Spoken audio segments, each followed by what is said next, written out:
film की timing दा अमदी अकोई नुआई नुआई रबा क्या दा याउदुना मयाम पोथाहन बदाम चाउ सरुप लौदुना लापिरबा आगी अमनी लोइनना ngasi लेंसिन बिरिबा ओजासिंग अमदी अकोई तुंगी दा यामना अकोना आशा तौजरिबा अकोई सात्रसिंग गे मफम दा वाही खरदन अकोई थमजाव फंबस याम like फवनी ngasi si asai media ina chief guest natte chief guest si नाबदगी नत्रगा खुदोंचादबदगी लाक्तबना मरम मोरकांदा चिफ गेस्ट होइना आइगोंदा पिसन बिरे अदो आई नोना हाइबे आद्रमना चिफ गेस्ट ओइजबने हाइदारे अदो हौजिक मरोइना अखोइगी ओजासिंगदे लोइना खंगिरमनी लोइना खंगगा आंगांजिंगदा लोइना तापिरबा गाक्तने मरोइना ना स्टूडेंट जिंगदा अहानबदा को कंग्रेचुलेशन हान हाइजगे अदुगा अखोइना पामबसे अखोइ वांगसन तानिंगदबनेबा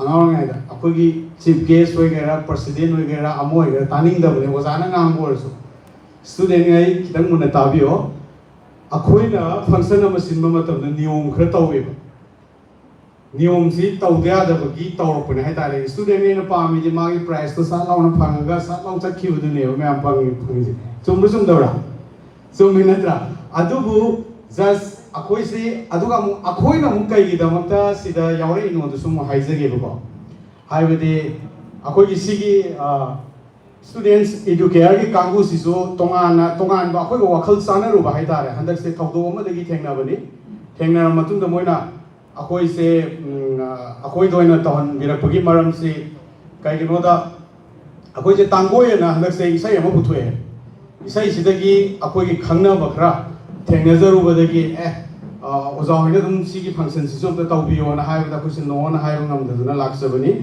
अदुगा अखोइना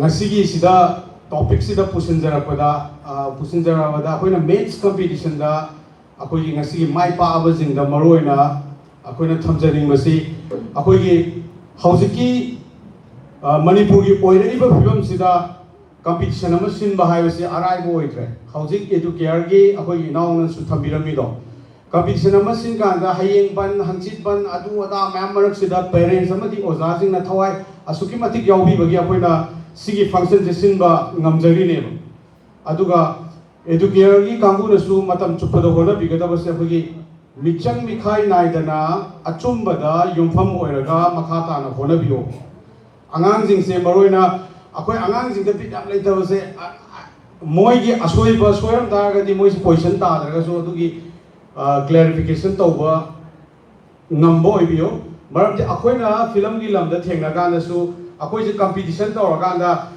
अखोइना फजै गाइन खनबदुना तादरगा फजैदे गाइन खनबना ताबसु यावबने अदमाइ तौदना आंगांगैना पुंगिंग हंददनबा इसाजिंग सिदा अखोइ पुंगिंग हंददनबा अखोइ अदुम क्वारी तौबदा अदुगी अयाबसु पिबिरगदि हेना नुआइनेना थमजगे अदुगा लोइनना हौजिक अखोइना ओजाजिंगना लूना तौरिङै ओजाजिंगना नोइदमते लेपिरिङै कंपटीशन क्या यावरो अदुगा अखोइगी एग्जाम दा कीदबा मी अमम ओइबिरो अदुगा हौजिक मणिपुरगीदि अखोइना नहाओरिङै चांगदुदगी हेना नोइनेना फत्तबा याररोय मरमदि हौजिकसि अखोइसे यामना वाबा स्टेज अमदा लैथोखरबनि अदुना आंगांग अममगे वैल्यू से यामना वांगने हाइतारे नोइना लमदमसे मणिपुरगी हौजिक क्लास 9 10 तमिबा 6 7 तमिबा नोइ म्यामगे खुत्ता लानी हाइतारे हौजिक हौजिक नहाजिंगी ओइबा इहौजिंगसिना मरम ओरगांदा अदुना नोइ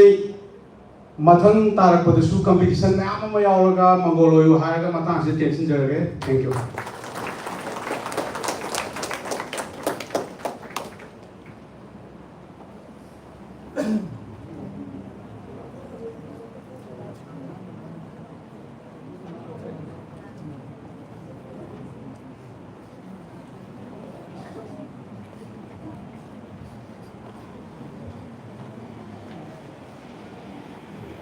जरी जाबो मखा तारकपसिदि हौखिबा एग्जामिनेशन अदुना मपुंग मथंग तारखबा महिरुसिंगा मरामथुम यंथोक्सबगी तंजादो लौजगे अदुगा ngasiगी lakpiriba parents singnasु इसासिंग सिना प्राइज लौबा थोलकपा मतमदा ꯏꯆꯥꯁꯤꯡꯁꯤꯕꯨ ꯄꯨꯛꯅꯤꯡ ꯊꯧꯒꯠꯄꯤꯕ ꯑꯣꯏꯅ ꯑꯍꯧꯕ ꯈꯨꯕꯥꯛ ꯈꯨꯕꯤꯅꯕꯁꯨ ꯅꯤꯡꯁꯤꯡꯖꯒꯦ ꯉꯁꯤꯒꯤ ꯑꯍꯥꯟꯕ ꯃꯅꯥ ꯑꯁꯤ ꯆꯤꯐ ꯒꯦꯁꯀꯤ ꯐꯝꯐꯝ ꯂꯥꯡꯗ ꯂꯦꯡꯁꯤꯟꯕꯤꯔꯤꯕ ꯑꯩꯒꯤ ꯑꯣꯖꯥ ꯏꯃꯣꯔꯀꯦꯅ ꯄꯤꯕꯤꯒꯅꯤ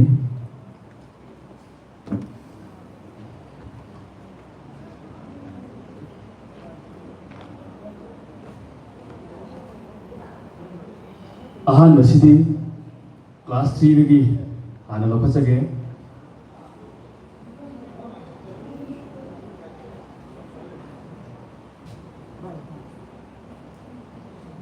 ꯅꯤꯡꯊꯧꯖꯝ ꯂꯤꯖꯥ ꯗꯦꯕꯤ ꯁꯦꯟ ꯀꯣꯟ ꯏꯟꯁꯇꯤꯇ꯭ꯌꯨꯠ ꯐꯌꯦꯡ ꯈꯨꯅꯧ ꯃꯍꯥꯛꯀꯤ ꯔꯦꯡꯅ 10 ꯑꯃꯨꯛꯀ ꯍꯥꯏꯖꯒꯦ ꯅꯤꯡꯊꯧꯖꯝ ꯂꯤꯖꯥ ꯗꯦꯕꯤ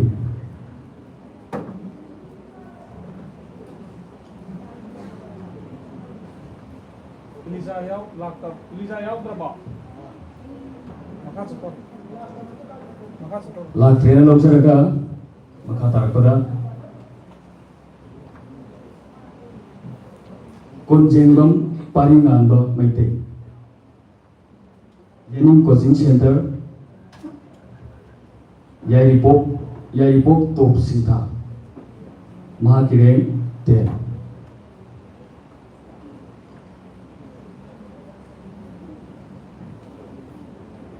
ꯂꯥꯛꯇ꯭ꯔꯦꯅ ꯂꯧꯖꯔꯒꯦ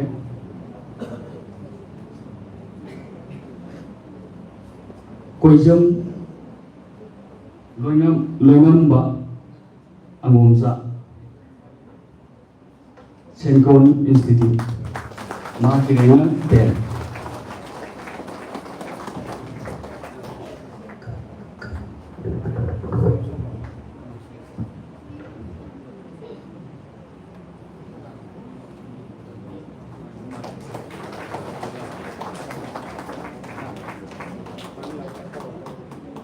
ꯊꯥꯒꯠꯆꯔꯤ ꯃꯊꯪꯗ ꯃꯥꯏꯕꯝ ꯃꯥꯂꯦꯝꯉꯥꯟꯕꯤ ꯖꯦꯅꯦꯁ ꯀꯤꯗꯁ ꯐꯥꯎꯟꯗꯦꯁꯟ ꯃꯣꯏꯔꯥꯡ ꯈꯨꯃꯟ ꯂꯩꯀꯥꯏ ꯃꯍꯥꯛꯀꯤ ꯔꯦꯡ 10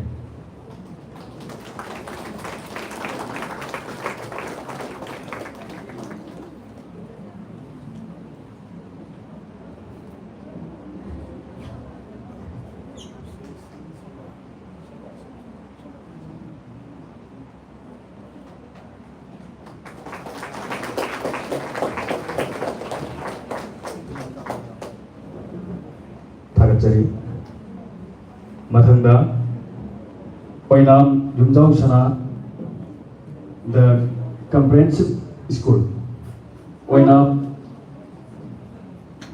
ꯎꯁꯥꯈꯣꯡꯗꯥꯕꯤ ꯂꯩꯀꯥꯏ ꯃꯍꯥꯛꯀꯤ ꯔꯦꯡꯅ 10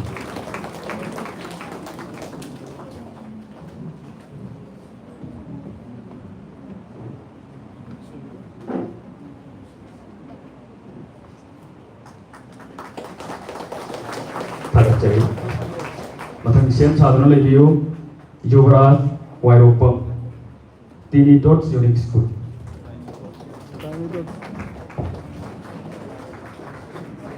ꯃꯍꯥꯛꯀꯤ ꯔꯦꯡꯅ 10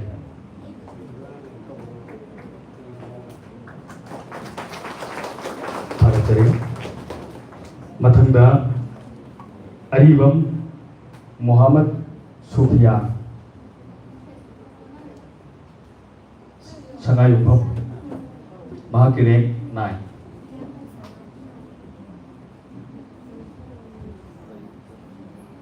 ꯂꯥꯛꯇ꯭ꯔꯦꯅ ꯂꯧꯖꯔꯒ ꯃꯊꯪꯗ Riyan Heisnam S D Joseph higher secondary school महाकी rank 9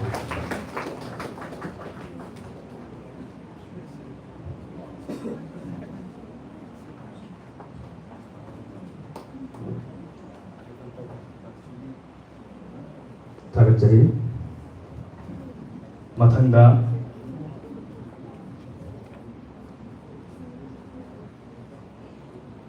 Laisam Dayan Chanu KS learning temple खांगाबो पार्ट 3 ꯃꯍꯥꯛꯀꯤ ꯔꯦꯡ 9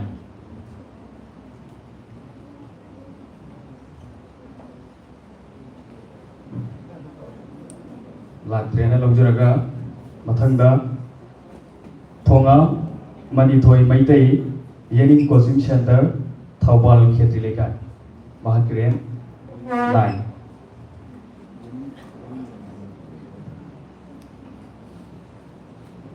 ꯂꯥꯛꯇ꯭ꯔꯦꯅ ꯂꯧꯖꯒꯦ ꯃꯊꯪꯗ ꯆꯤꯡꯊꯥꯝ ꯂꯨꯍꯦꯟꯕꯁꯤꯡ ꯌꯦꯅꯤꯡ ꯀꯣꯆꯤꯡ ꯁꯦꯟꯇꯔ ꯈꯣꯡꯖꯣꯝ ꯆꯤꯡꯊꯥꯝ ꯃꯍꯥꯛꯀꯤ ꯔꯦꯡꯅ 8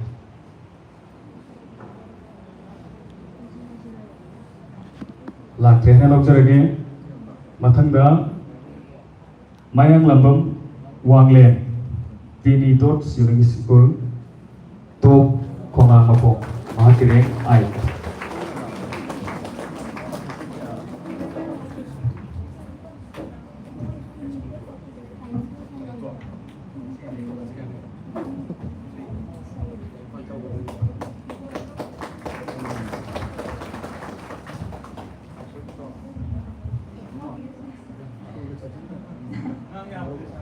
Bom Malem Sana Maitai MI Hesai Charampa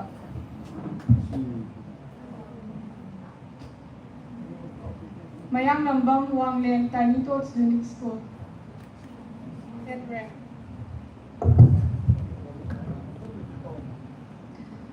Mayang Nambam Wanglen Tiny Tots Unique School 8th rank. Jingtham Luhen Basing Yening Coaching Center 8th rank.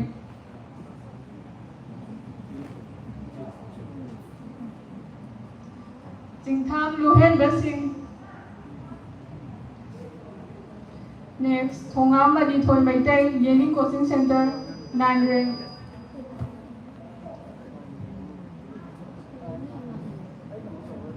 Lashram Dayan Chanu KS Learning Temple 9th rank.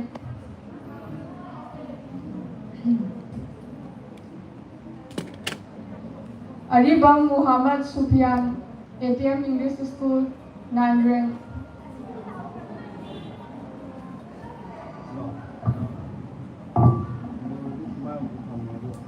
Aribam Muhammad Sufyan ATM English School 9th rank.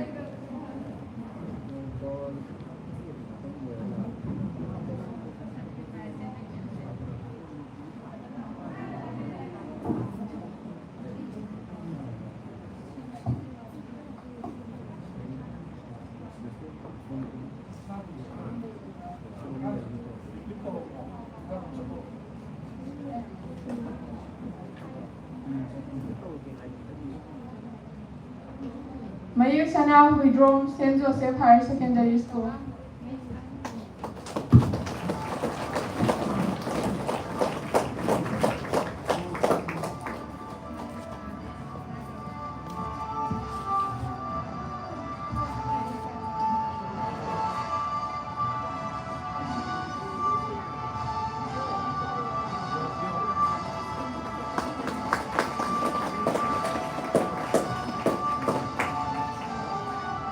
Next, Koronganba Ukram Nabakumar Memorial 7th rank.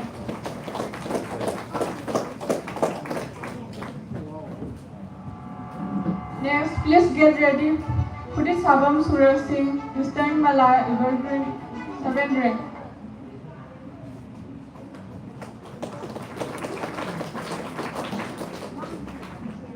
Pudit Sabam Suraj Singh.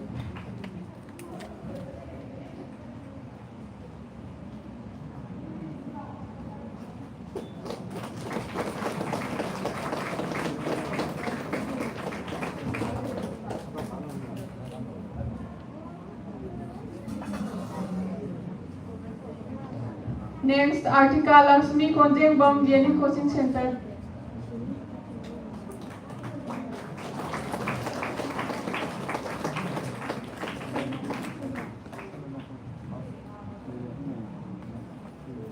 Artika Lakshmi Konjeng Bam Yening Coaching Center 7th rank.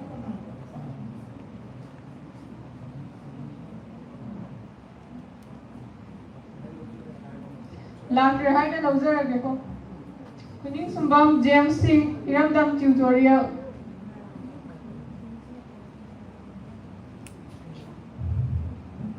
Next, no mai thêm tại Bangan và Mai Tây.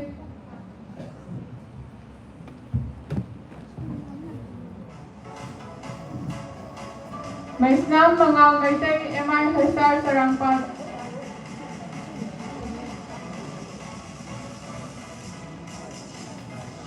Jenica Pebam, Little Flower School.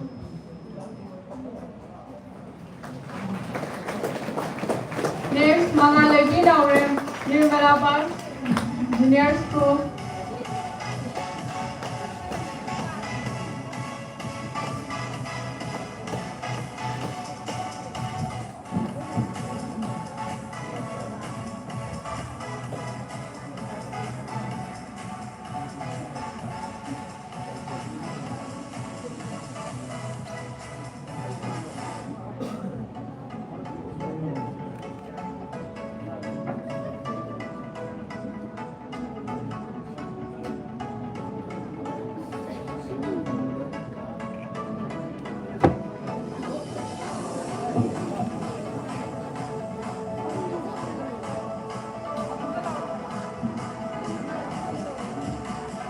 Mangalagi Laurem, Nirmalabad Junior School.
Next, Sabam Goiton Singh, Deni Coaching Center.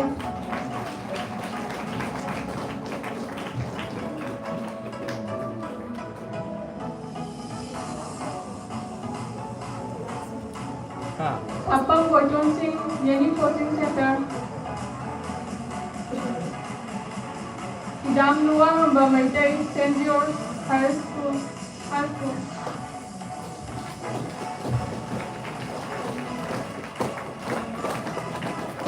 Next, please get ready, Laikuram Gibson Singh, Deni Coaching Center.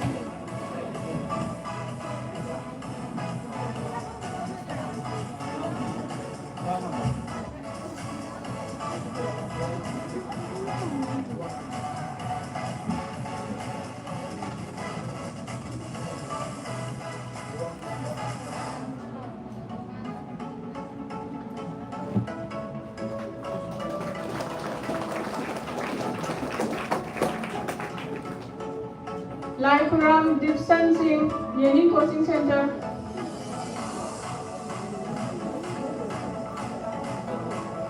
Maring Mai Thuingamlu, Tiny Tots Unique School.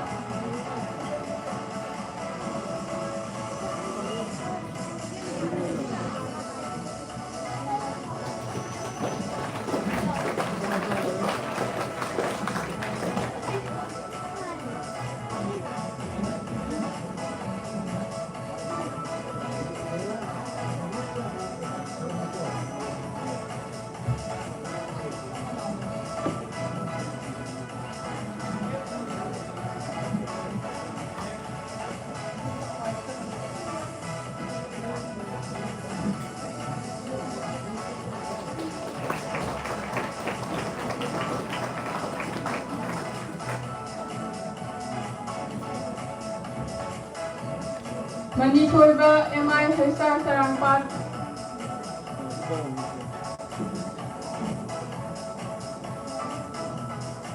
Manitoiba MR Hesar Sarangpat,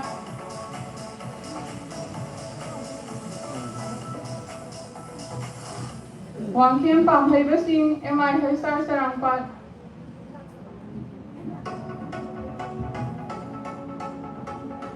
Ongnaujam Tumthinganba Singh, the Combined English School.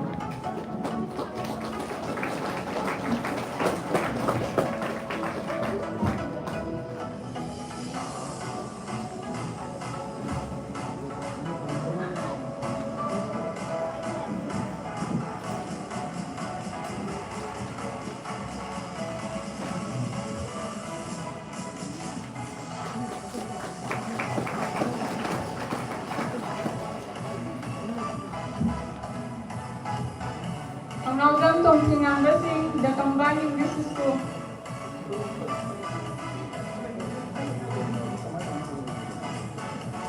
Swanumba Brighter Academy.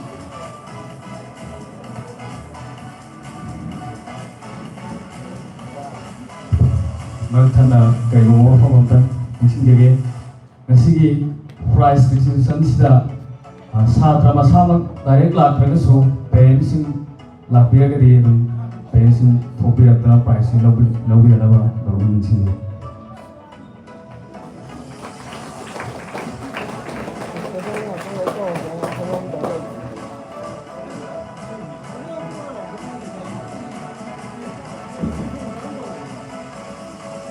Mayembang Sanapur Talu Genius Kid Foundation.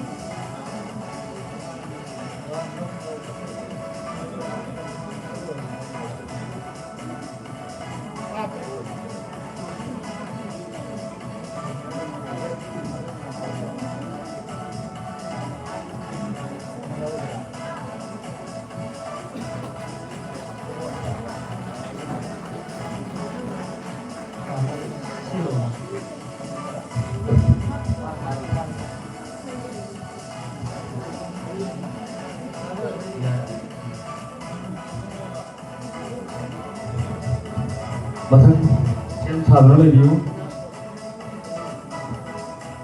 Masan Thumba Moiranthem Pitambara English School Mahakirena 5 Mayam Ahom Hua Kubiu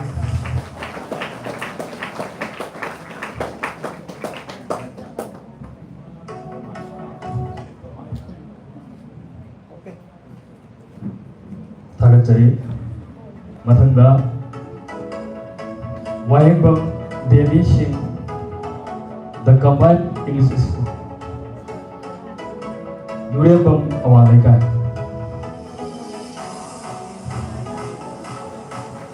Tendeng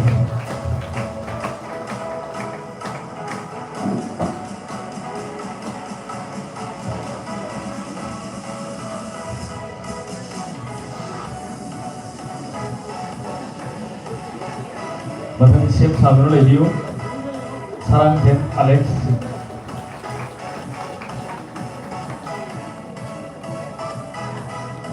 Mathangda Sarangthen Alex Singh KK Brilliant Academy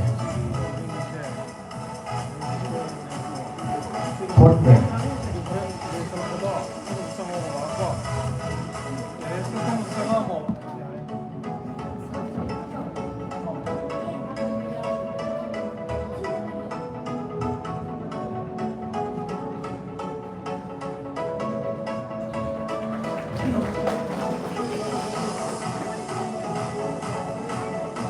Mathangda Vishal Nuwangthem Nihar Sarangpat Nepra Company Award Third rank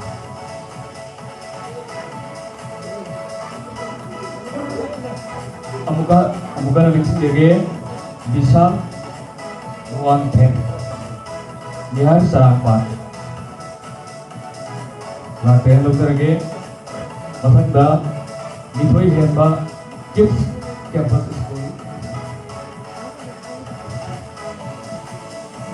Urupok Huilom Lekai Nithoi Henba ꯂꯥꯛꯊꯦꯡꯅꯖꯔꯒꯦ ꯃꯊꯪꯗ Gurumayum ꯗꯦꯕꯔ Sharma ꯁꯦꯟꯀꯣꯟ institute ꯑꯣꯏꯅꯥꯝ ꯎꯁꯥꯡ ꯈꯣꯡꯗꯥꯅꯤ ꯂꯩꯀꯥꯏ first rank ꯃꯌꯥꯝ ꯑꯍꯧꯕ ꯈꯨꯕꯥꯛ ꯈꯨꯕꯤꯌꯨ ꯉꯁꯤꯒꯤ class 3ꯒꯤ ꯈ꯭ꯋꯥꯏꯗꯒꯤ ꯍꯦꯟꯅ mark ꯋꯥꯡꯅ score ꯇꯧꯈꯤꯕ ꯉꯝꯕ ꯑꯗꯨꯒꯨꯝꯂꯕ ꯑꯉꯥꯡ ꯑꯗꯨꯅꯤ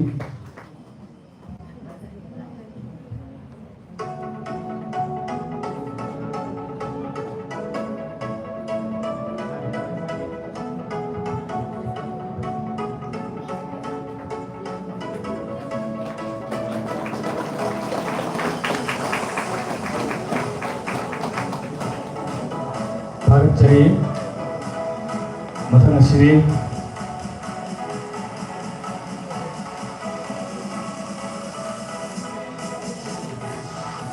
ꯉꯁꯤꯒꯤ ꯊꯧꯔꯝ ꯑꯁꯤꯒꯤ ꯄ꯭ꯔꯁꯤꯗꯦꯟꯠꯅ ꯊꯧꯔꯝ ꯑꯁꯤꯒ ꯃꯔꯤ ꯂꯩꯅꯕ ꯋꯥꯐꯝ ꯈꯔꯗꯪ ꯊꯝꯕꯤꯔꯅꯕ ꯅꯣꯡꯃ ꯀꯧꯁꯤꯟꯖꯔꯤ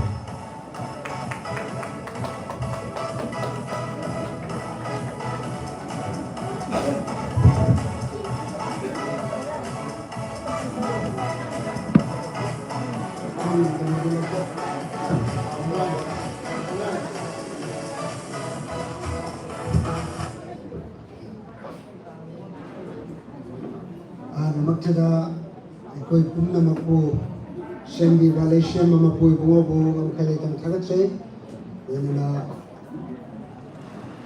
ꯒꯦꯁ ꯑꯣꯐ ꯑꯣꯅꯔꯒꯤ ꯋꯥꯐꯝ ꯂꯥꯡꯗ ꯂꯧꯁꯤꯟꯕꯤꯔꯤꯕ ꯑꯩꯒꯤ ꯏꯅꯥꯎ ꯑꯥꯔ.ꯀꯦ. ꯑꯃꯣ ꯏꯅꯥꯎꯕꯨ ꯏꯀꯥꯏ ꯈꯨꯝꯅꯖꯩ ꯂꯣꯏꯅꯅ ꯉꯁꯤ ꯀꯝꯄꯤꯇꯤꯁꯟ ꯑꯁꯤꯗ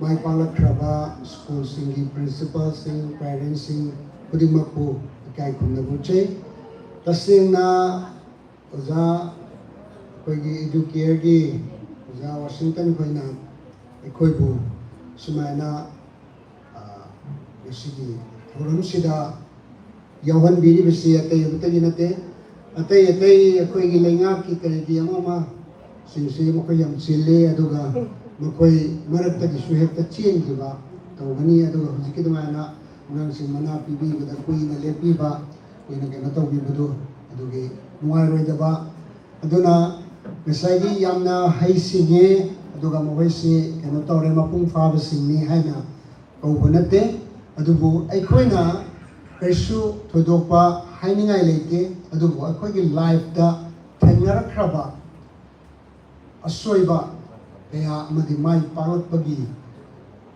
ꯑꯩꯈꯣꯏꯗ ꯑꯦꯛꯁꯄꯤꯔꯤꯌꯦꯟꯁ ꯀꯌꯥ ꯂꯩ ꯏꯆꯥꯁꯤꯡꯗ ꯑꯃꯗꯤ ꯃꯃꯥ ꯃꯄꯥ ꯑꯣꯏꯕꯁꯤꯡꯗ ꯑꯩꯈꯣꯏꯅ ꯄꯤꯖꯕ ꯌꯥꯕꯁꯤ ꯀꯩꯁꯨ ꯊꯣꯏꯗꯣꯛꯄ ꯌꯥꯝꯅ ꯑꯔꯨꯕ ꯂꯩꯇꯦ ꯑꯗꯨꯕꯨ ꯏꯆꯥꯁꯤꯡꯗ ꯑꯩꯅ ꯍꯥꯏꯖꯅꯤꯡꯕꯗꯤ ꯃꯃꯥ ꯃꯄꯥ ꯑꯃ ꯑꯣꯏꯕꯁꯤ ꯑꯁꯨꯛꯀꯤ ꯃꯇꯤꯛ ꯋꯥꯕ ꯑꯗꯨꯒ ꯌꯥꯝ ꯂꯨꯕ ꯏꯆꯥ ꯑꯃ ꯐꯪꯒꯦ ꯍꯥꯏꯅ ꯇꯥꯟꯅꯕꯗ ꯐꯪꯗꯕ ꯃꯃꯥ ꯃꯄꯥ ꯃꯌꯥꯝ ꯑꯃ ꯂꯩ ꯑꯗꯨꯅ ꯏꯆा फंबसी इचा फंगी सुकी मतिक लाइबक फबा ईश्वरी बोर फंबा कांगुनी ममा मपा ओइबसिंगना ख्वाइदगी पामजबसी करिनो हाइबा कांदा अइंगोंदगी हेनबा कनासु पृथ्वीदा लेहनिंगे अइंगोंदगी हेनबा कनासु लेहनिंगे अदुबु ममा मपा ओइबसिंगी इचा से अइंगोंदगी हेनबा इचा ओहेनि अदुना इचा सिंगना वखल ताबा याबसी मपा ममाना नांगबीबा चैबीबा अमदी मखोइबु सेनबीबदा थमोइ कायबा नुमित यावरंगनी थमोइ सोकपा नुमित यावगनी अदुगा निंगबा कायबा नुमित यावगनी अदुबु हयेंग नखोइना नचा पोअबा मतमदा इचा हाइबदो अमुक यावरअबा कांदा इमा इपागी वैल्यूसी मतमदुदा खंगनी अदुना ममा मपाना ख्वाइदगी पामजबसी अइगी इचा से सिना इमोंदगी हेनबा सि ख्वाइदगी पाम अइना तौरिबा सिंफम सिदा इचा सिंगो पुसिनबा पामनै फिल्म स्टार सिंगना मागी मागी मचा सिंगसी मुंबईदा लेरिबा बॉलीवुड की फिल्म स्टार सिंग अखोइना दुम उबदा मखोइ मचा सिंगसी फिल्मदा पुसिन अदुबु अखोइ मणिपुरदा लेरिबा फिल्म स्टार सिंगसिना अयामसी मचा सिंगसी फिल्म लाइन से लाखनबसे याम कन्न होनदे करिगिनो हाइबु ꯐꯤꯜꯝꯁꯤꯗ ꯍꯤꯡꯕ ꯌꯥꯕꯒꯤ ꯂꯝꯕꯤ ꯑꯃ ꯆꯍꯤ ꯑꯩꯅ ꯉꯁꯤ ꯐꯤल्मꯒꯤ ꯂꯥꯏꯟꯁꯤꯗ ꯆꯍꯤ 38 ꯆꯨꯞꯅ ꯂꯥꯛꯄꯁꯤꯗ ꯃꯁꯤꯅ ꯆꯥꯔꯒ ꯍꯤꯡꯕ ꯌꯥꯔꯅꯤ ꯍꯥꯏꯕꯒꯤ ꯀꯩꯅꯣꯃꯈꯛ ꯎꯕ ꯐꯪꯗ꯭ꯔꯤ ꯑꯗꯨꯕꯨ ꯃꯁꯤꯅ ꯆꯥꯕ ꯁꯨꯛꯌꯥ ꯌꯥꯗꯕ꯭ꯔꯥ ꯍꯥꯏꯕꯁꯨ ꯌꯥꯅꯤ ꯑꯗꯨꯕꯨ ꯍꯧꯖꯤꯛ ꯂꯥꯛꯏꯕ ꯀꯝꯄꯤꯇꯤꯁꯟꯒꯤ ꯖꯨꯛ ꯑꯁꯤꯗ ꯈꯤꯇꯪ ꯏꯆꯥꯁꯤꯡꯕꯨ ꯑꯐꯕ ꯁ꯭ꯀꯨꯜꯗ ꯑꯗꯨꯒ ꯇ꯭ꯌꯨꯁꯟꯒꯤ ꯀꯔꯤꯒꯤ ꯑꯁꯤꯒꯤ ꯀꯜꯆꯔ ꯑꯃ ꯂꯥꯛꯏꯕꯁꯤꯗꯗꯤ ꯈꯔ ꯋꯥꯅ ꯊꯣꯛꯏ ꯑꯗꯨꯅ ꯏꯆꯥꯁꯤꯡꯁꯦ ꯑꯁꯤꯒꯤ ꯑꯩꯈꯣꯏꯅ ꯆꯠꯂꯤꯕ ꯂꯥꯏꯟꯁꯤ ꯅꯠꯇꯕ ꯃꯗꯨꯗ ꯆꯠꯍꯟꯅꯅꯕ ꯍꯣꯠꯅꯕꯗ ꯑꯆꯧꯕ ꯑꯋꯥꯕ ꯊꯦꯡꯅꯩ ꯃꯇꯝꯗꯨꯗ ꯏꯆꯥꯁꯤꯡꯅ ꯍꯧꯖꯤꯛ ꯏꯟꯇꯔꯅꯦꯠꯀꯤ ꯃꯇꯝꯁꯤꯗ ꯃꯈꯣꯏꯅ ꯐꯣꯟ ꯄꯥꯏꯔꯒ ꯂꯩꯈꯤꯕꯁꯦ ꯑꯁꯤꯗꯁꯨ ꯃꯄꯥ ꯃꯃꯥ ꯑꯣꯏꯕꯁꯤꯡꯁꯤꯅ ꯌꯥꯝ ꯋꯥꯗꯕ ꯅꯠꯇꯦ ꯑꯗꯨꯕꯨ ꯑꯩꯅ ꯁꯨꯝ ꯊꯦꯡꯅꯕꯗ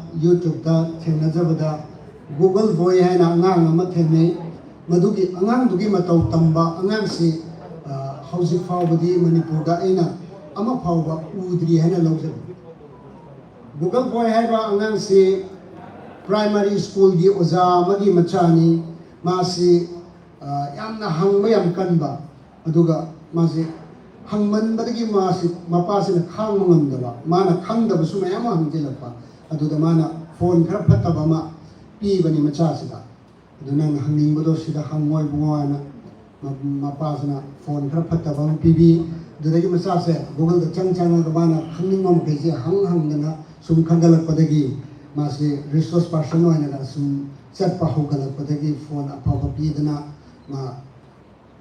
ꯃꯉꯣꯟꯗ ꯄ꯭ꯔꯤꯊꯤꯕꯤꯒꯤ ꯍꯪꯅꯤꯡꯕꯁꯦ ꯀꯔꯤꯅꯣ ꯁꯨꯃꯥꯏꯅ ꯃꯤ ꯃꯌꯥꯝ ꯑꯃ ꯇꯤꯟꯕ ꯃꯐꯝꯁꯤꯗ ꯃꯥꯁꯤ ꯔꯤꯁꯣꯔꯁ ꯄꯥꯔꯁꯟ ꯑꯣꯏꯅ ꯆꯠꯄ ꯌꯥꯎꯏ ꯑꯗꯨꯗ ꯄ꯭ꯔꯤꯊꯤꯕꯤꯁꯤꯗ ꯂꯩꯔꯤꯕ ꯑꯩꯈꯣꯏꯅ ꯈꯪꯉꯔꯣꯏꯅ ꯈꯟꯕ ꯀꯔꯤ ꯍꯪꯅꯤꯡꯕꯅꯣ ꯃꯉꯣꯟꯗ ꯍꯪꯉꯣ ꯍꯪꯅꯤꯡꯕ ꯍꯪꯉꯣ ꯃꯥ ꯑꯗꯨꯝ ꯈꯨꯝꯕꯤꯅ ꯑꯗꯨꯝ ꯈꯨꯝꯃꯤ ꯑꯗꯨ ꯀꯗꯥꯏꯗꯒꯤꯅꯣ ꯍꯥꯏꯕꯗ ꯑꯐꯕ ꯑꯣꯖꯥ ꯑꯃꯒ ꯑꯗꯨꯝ ꯃꯥ ꯆꯠꯃꯤꯟꯅꯔꯒ ꯂꯩꯕꯗꯤ ꯅꯠꯇꯦ ꯃꯥꯅ ꯄꯥꯏꯔꯤꯕ ꯐꯣꯟꯗꯣ ꯑꯗꯨꯗꯒꯤ ꯃꯥꯅ ꯈꯪꯅꯤꯡꯕ ꯃꯈꯩꯁꯦ ꯍꯪꯉꯒ ꯈꯪꯕ ꯌꯥꯕꯅꯤ ꯑꯗꯨꯅ ꯏꯆꯥꯁꯥ ꯐꯣꯟ ꯃꯇꯝ ꯆꯥꯅ ꯁꯤꯖꯤꯟꯅꯁꯤ ꯑꯗꯨꯒ ꯏꯃꯥ ꯏꯄꯥꯒꯤ ꯚꯦꯂꯨ ꯈꯪꯁꯤ ꯑꯗꯨꯒ ꯏꯃꯥ ꯏꯄꯥꯅ ꯑꯩꯈꯣꯏꯕꯨ ꯉꯁꯤ ꯁꯤꯒꯨꯝꯕ ꯉꯁꯤ ꯀꯝꯄꯤꯇꯤꯁꯟꯁꯤꯗ ꯃꯅꯥ ꯐꯪꯉꯕ ꯑꯗꯨꯃꯛꯇꯗꯁꯨ ꯏꯆꯥꯁꯤꯡꯕꯨ ꯄꯨꯔꯛꯑꯒ ꯂꯥꯛꯄꯤꯕ ꯉꯝꯗꯕ ꯆꯤꯟꯕꯗꯒꯤ ꯃꯁꯥꯒꯤ ꯊꯕꯛ ꯆꯤꯟꯕꯗꯒꯤ ꯂꯥꯛꯄꯤꯕ ꯉꯝꯗꯕ ꯃꯃꯥ ꯃꯄꯥ ꯃꯌꯥꯝ ꯂꯩꯔꯝꯒꯅꯤ ꯁ꯭ꯀꯨꯜꯗ ꯄꯦꯔꯦꯟꯁ ꯗꯦ ꯍꯥꯏꯅ ꯄꯦꯔꯦꯟꯁꯁꯤꯡ ꯀꯧꯕ ꯑꯗꯨꯒꯤ ꯅꯨꯃꯤꯠꯇꯁꯨ ꯂꯥꯛꯇꯕ ꯃꯃꯥ ꯃꯄꯥ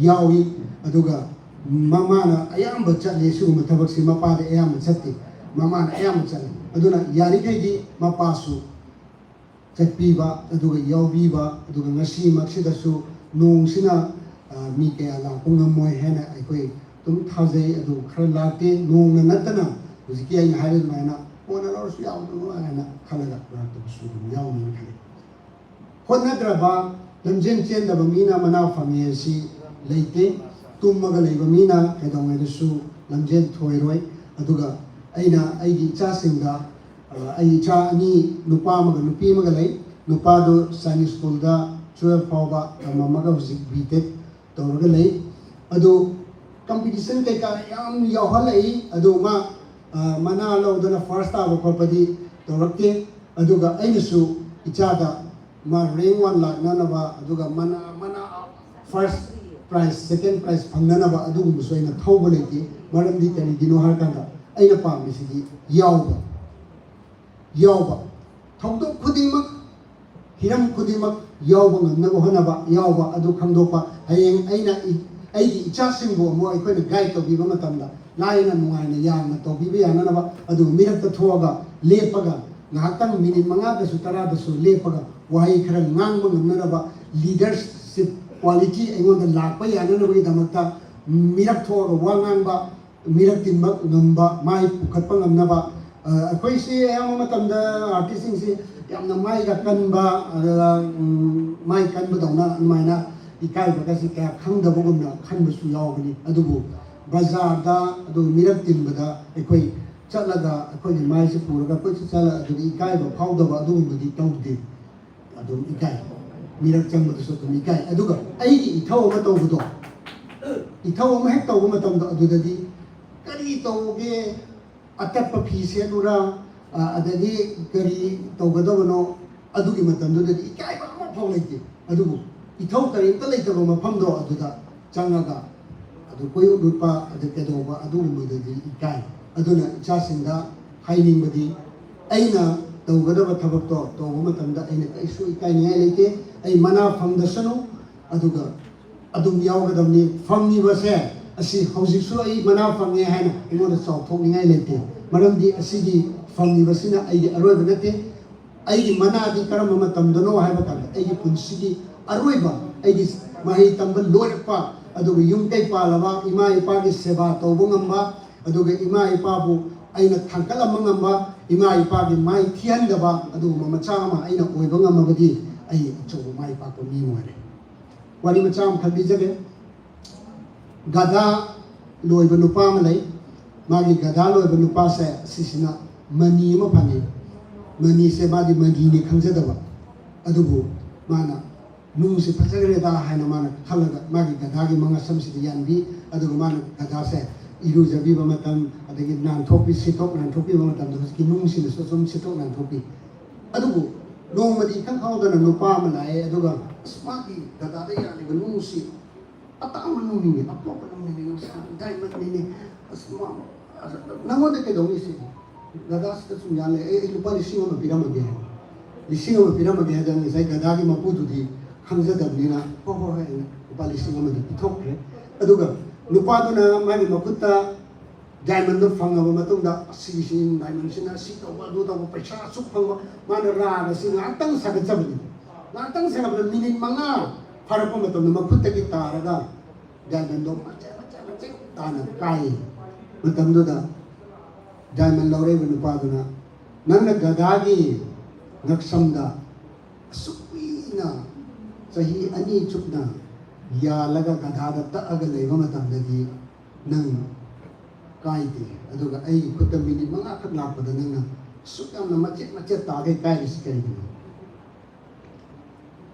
gadha loiriba nupa dudi ai gi maman khangde aduna nang bi ai gi maman khang ai gi maman khangba nangna ai bu lupa lising amada lawraga lakpado aduda ai gi thamoi se macet ta na kai kibni hai aduga chak panana ai icha se ai thawai gi man mama tang khaba mapa mama khudik makta ai icha mu maman tang ba leite aduga ai icha bu mina maman yauda ba amagum na sijinara pamatamdo aduda mapa mama gi thamoi se diamond macet ta na kai bu kai gani aduga kai ham da bangam ba lupa do kwai gi mana chang fangba lupa oi doini nupi oi doini hamsi chasing na ino present to lugni aziti makha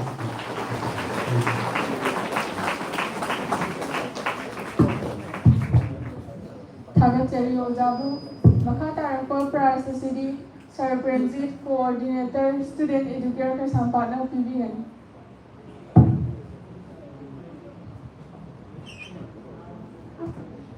prize asi lobby nabagidamagta class 4 की student Singh सेम साधन labio अदुगा ngasai class 3 की साधन मखतम हौजिक नौना लाख पयावे मसे अहानबा सेंतम पिथोक जगे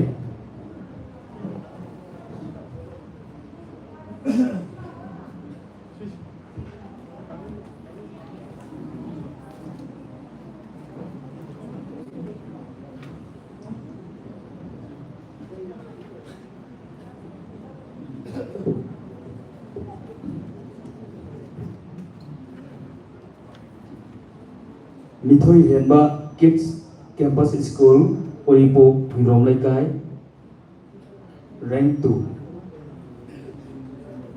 Class 3 Ahum kuma kubiyo ngam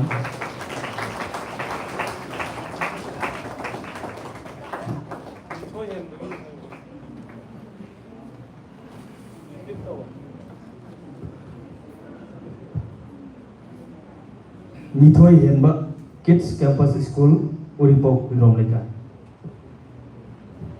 second rank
ꯊꯥꯒꯠꯆꯔꯤ ꯃꯊꯪ ꯀ꯭ꯂꯥꯁ 3ꯒꯤ ꯃꯇꯝꯗ ꯆꯤꯊꯖꯔꯝꯃꯤ ꯑꯃꯁꯨꯡ ꯂꯧꯈꯠꯆꯒꯦ ꯁꯨꯐꯤꯌꯥꯟ class 3 9 rank ATM English School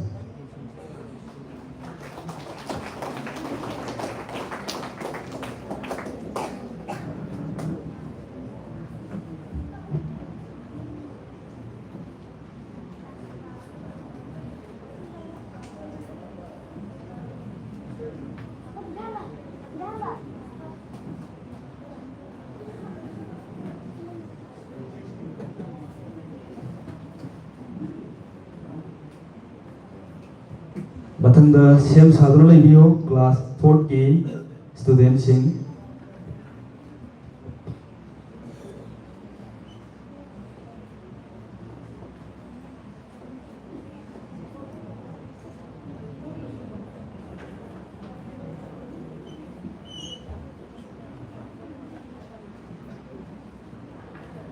ꯃꯌꯥꯝ ꯈꯨꯕꯥꯛ ꯑꯍꯣꯡꯕ ꯄꯤꯕꯤꯌꯨ ꯃꯊꯪꯗ ꯂꯧꯈꯠꯆꯒꯦ ꯀ꯭ꯂꯥꯁ 4ꯒꯤ ꯁ꯭ꯇꯨꯗꯦꯟꯠꯁꯤꯡꯒꯤ ꯃꯔꯛꯇꯒꯤ ꯇꯦꯟꯁꯨꯕꯝ ꯇꯣꯝꯊꯤꯡꯉꯥꯟꯕ ꯑꯦꯂꯥꯏꯠ ꯑꯦꯀꯥꯗꯃꯤ ꯈꯨꯟꯗ꯭ꯔꯥꯛꯄꯝ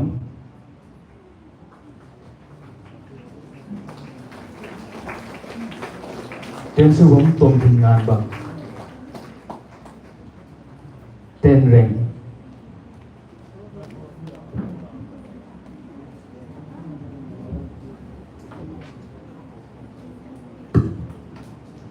ꯃꯊꯪꯗ ꯁꯦꯝ ꯁꯥꯗꯨꯅ ꯂꯩꯕꯤꯌꯨ ꯖꯁꯃꯤꯇꯥ Pebam ꯇꯥꯏꯅꯤ tots unique school 10 rank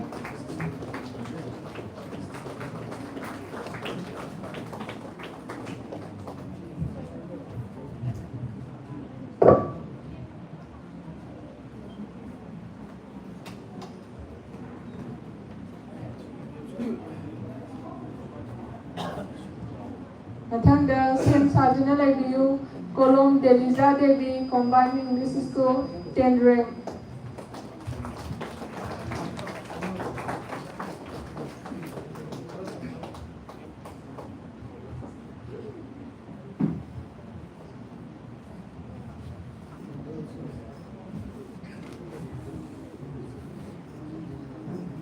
ꯃꯊꯪꯗ ꯕꯤꯔꯥꯠ ꯖꯥꯝꯕꯦꯝ ꯏꯂꯥꯏꯠ ꯏꯪꯂꯤꯁ ꯑꯦꯀꯥꯗꯃꯤ 10 rank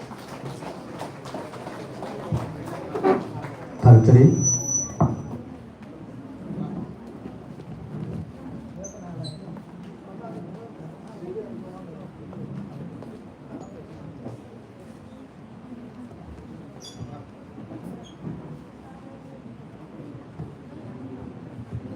ꯑꯩꯈꯣꯏ ꯄꯦꯔꯦꯟꯠꯁꯤꯡ ꯃꯅꯤꯡꯗ ꯂꯦꯞꯇꯨꯅ ꯂꯩꯔꯤꯕꯁꯤꯡꯗꯨ ꯃꯃꯥꯡꯗ ꯆꯪꯁꯤꯟꯕꯤꯔꯛꯑꯣ ꯃꯃꯥꯡꯗ ꯐꯝꯐꯝ ꯌꯥꯝꯅ ꯍꯥꯡꯗꯨꯅ ꯂꯩꯔꯤ ꯆꯪꯁꯤꯟꯕꯤꯔꯛꯇꯨꯅ ꯐꯝꯕꯤꯔꯕ ꯌꯥꯒꯅꯤ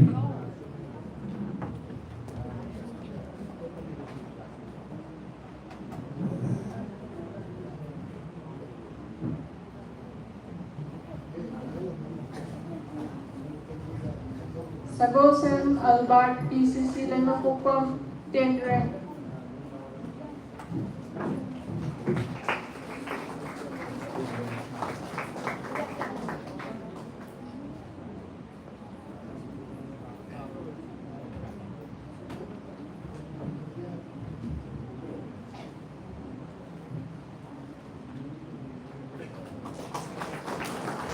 ꯑꯃꯨꯛꯀ ꯅꯤꯡꯁꯤꯡꯖꯒꯦ ꯑꯩꯈꯣꯏ ꯃꯅꯤꯡꯗ ꯂꯦꯞꯇꯨꯅ ꯂꯩꯕꯤꯔꯤꯕ ꯄꯦꯔꯦꯟꯠꯁꯤꯡ ꯃꯃꯥꯡ ꯁ꯭ꯋꯥꯏꯗ ꯐꯝꯐꯝ ꯌꯥꯝꯅ ꯍꯥꯡꯗꯨꯅ ꯂꯩꯔꯤ ꯆꯪꯁꯤꯟꯕꯤꯔꯛꯇꯨꯅ ꯐꯝꯐꯝꯁꯤꯡꯁꯤꯗ ꯐꯝꯕꯤꯔꯅꯕ ꯅꯤꯡꯁꯤꯡꯖꯔꯤ Longtongbam Wangamba Elite Academy Khundrakpam 10 rank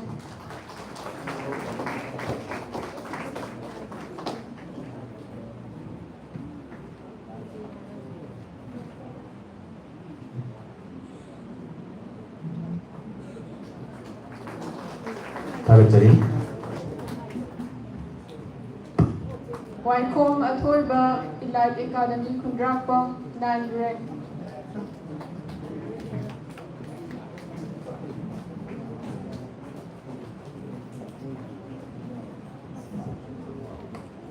ꯃꯌꯥꯝ ꯈꯨꯕꯥꯛꯁꯤ ꯈꯔ ꯍꯧꯅ ꯈꯨꯃꯤꯟꯅꯁꯦ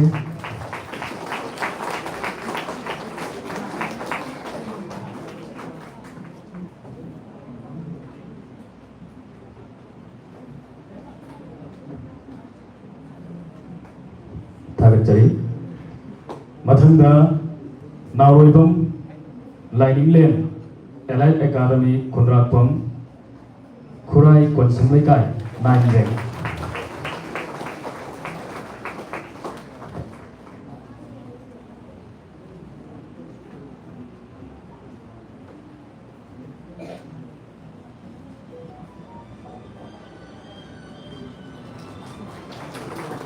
ꯊꯥꯒꯠꯆꯔꯤ ꯃꯊꯪꯗ ꯀꯣꯟꯁꯝ ꯔꯥꯖꯀꯨꯃꯥꯔ ꯁꯦꯟꯀꯣꯟ ꯏꯟꯁꯇꯤꯇ꯭ꯌꯨꯠ ꯅꯝꯕꯣꯜ 9 rank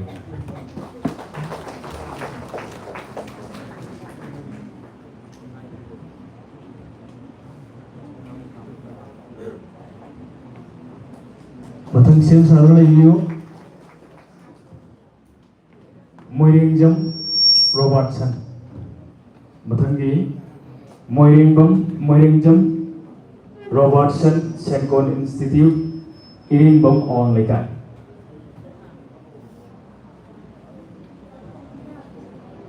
लाक्रेन लौजरगे मथंगा अथोइबा युमलेंबम कुमन महिकोल शेपमाइजिन अवांग लेकाय 9 rank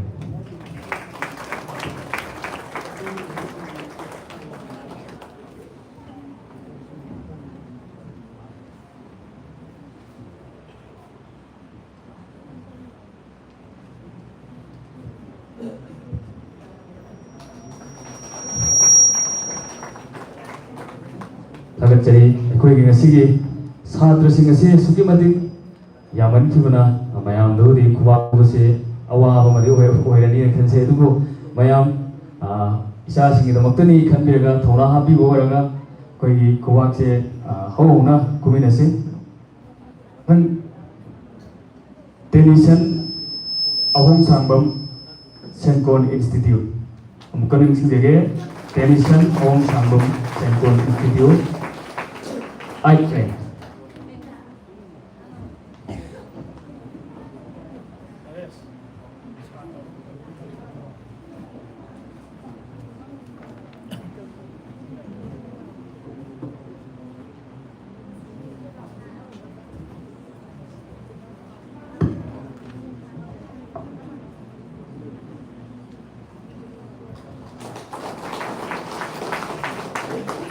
थागतचरी Matanda, Sorokhaibam Asazin Meitei Brainwave Coaching Center, 8 rank.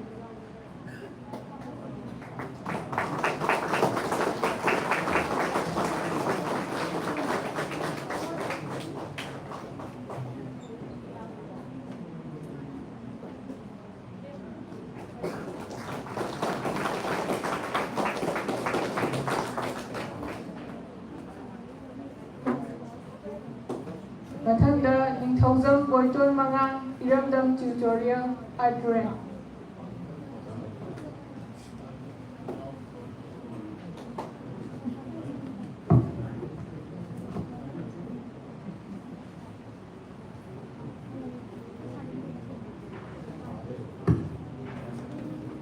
Lakrahana Lozarage, Matanda Okram Isan Devi Iramdam Tutorial, 8 rank.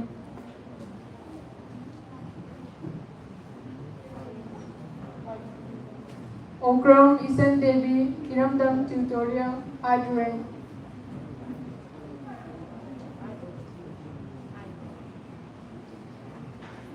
Okram Rosia Devi Iramdam Tutorial, 8 rank. Okram Rosia Devi Iramdam Tutorial, 8 rank.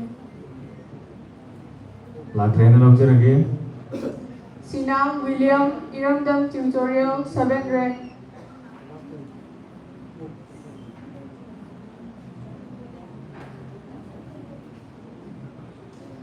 Lanthoiba Wahengbam, The Comprehensive School, 7 rank.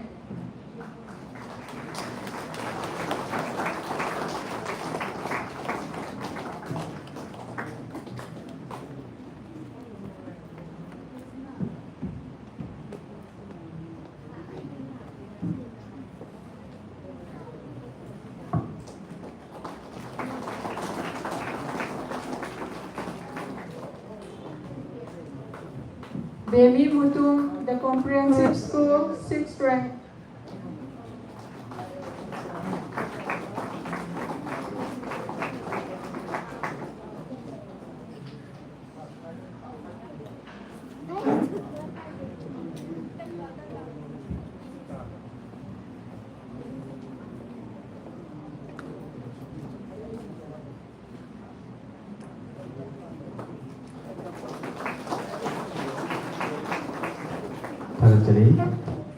Laikangbam Vidyasagar Singh, Brainwave Coaching Center, 5th rank.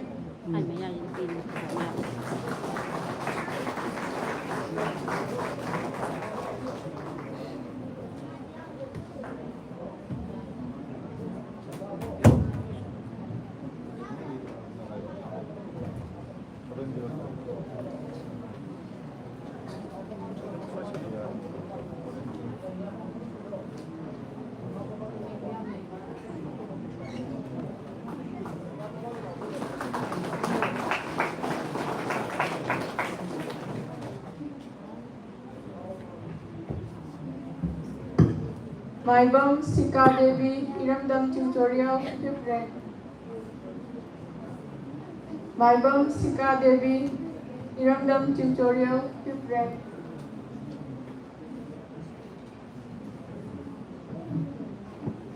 Tolenjit Ningombam, Iramdam Tutorial, 5th rank.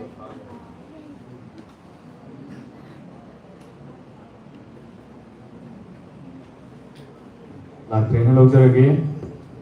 Moirangthem Lanchenbi, Iramdam Tutorial, 4th rank.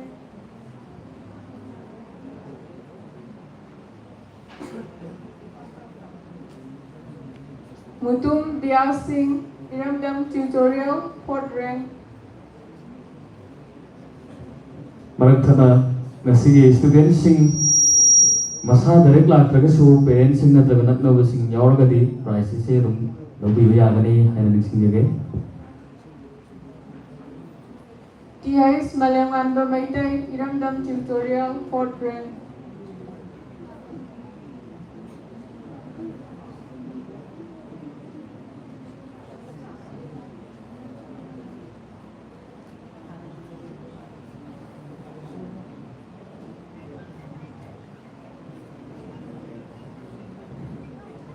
Thoksom Nimthi Visanu, KS Learning Temple, 4th rank.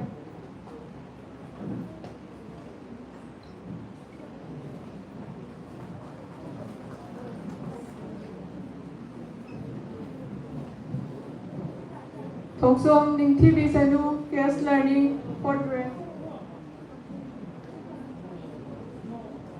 Lakrehaina Lozarage, PHS Asmat, Enlightened Knowledge, 4th rank. Awo kuba kubi nasina.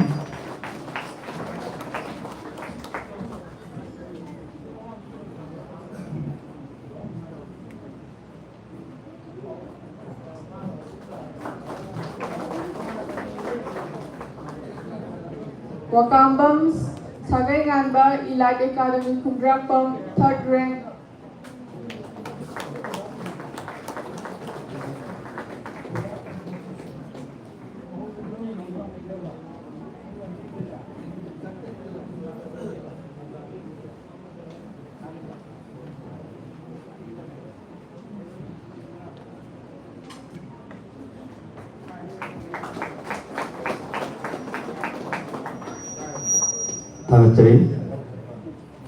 Tahen B. Lausigam, Elite Academy, Kundrakpam, 2nd rank.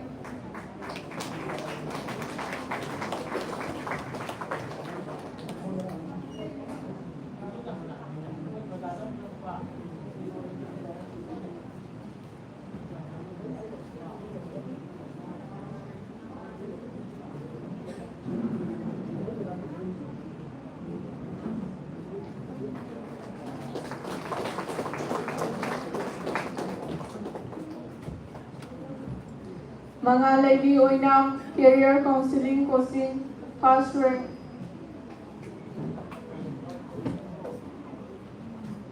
Mangalaibi Oinam, Career Counseling Coaching, 1st rank.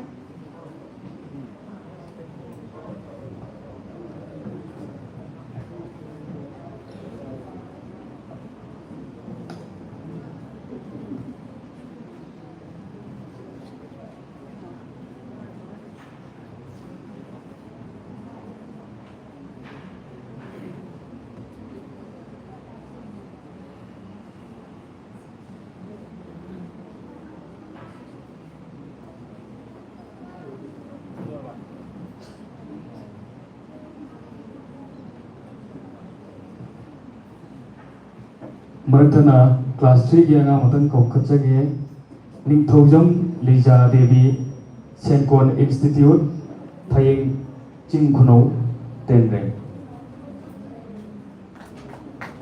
ꯃꯌꯥꯝ ꯑꯍꯨꯝ ꯈꯨꯕꯥꯛ ꯈꯨꯕꯤꯁꯤ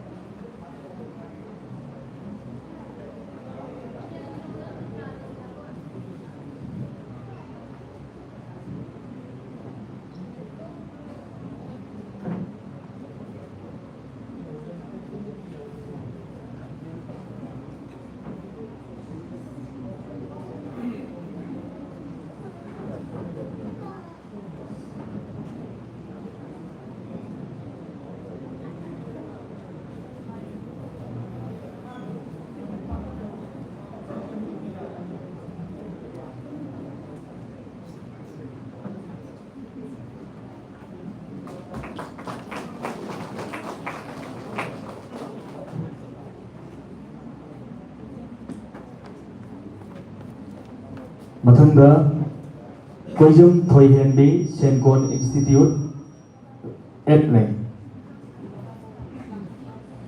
class 4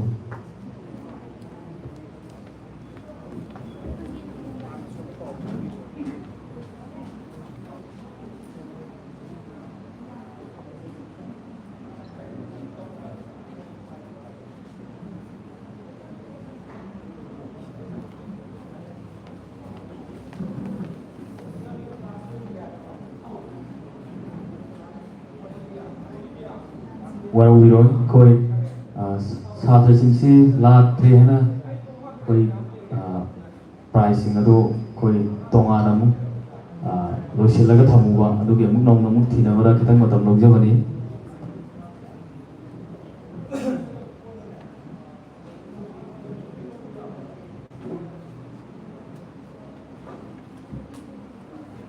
ꯃꯌꯥꯝ ꯈꯨꯕꯥꯛ ꯈꯨꯕꯤꯟꯅꯁꯤ thank you ꯊꯥꯒꯠꯆꯔꯤ ꯁꯥꯔ Premjit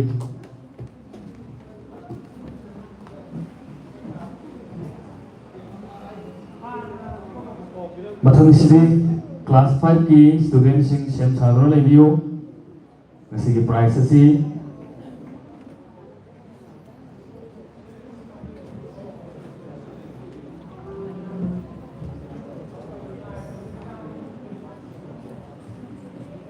prize ꯑꯁꯤ ꯄ꯭ꯔꯦꯁꯤꯗꯦꯟꯠꯀꯤ ꯐꯝꯐꯝꯂꯥꯡꯗ ꯂꯦꯡꯁꯤꯟꯕꯤꯔꯤꯕ ꯑꯩꯒꯤ ꯑꯣꯖꯥ ꯃꯤꯡ ꯑꯣꯏꯅ ꯄꯟꯖꯔꯕꯗ ꯊꯣꯛꯆꯣꯝ ꯖꯣꯁꯦꯐ ꯑꯦꯛꯇꯔ ꯑꯦꯟ ꯗꯤꯔꯦꯛꯇꯔꯅ ꯄꯤꯕꯤꯒꯅꯤ ꯄꯨꯠꯆꯒꯤ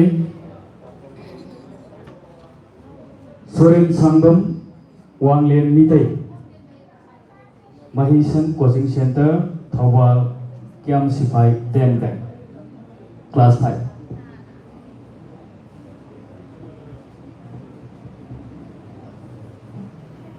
ꯑꯃꯨꯛꯀ ꯅꯤꯡꯁꯤꯡꯖꯒꯦ ꯁꯣꯔꯦꯟ ꯁꯥꯡꯕꯝ ꯋꯥꯡꯂꯦꯟ ꯃꯤꯇꯩ ꯃꯍꯤꯁꯪ coaching centre Thoubal Kiyam Siphai 10 rank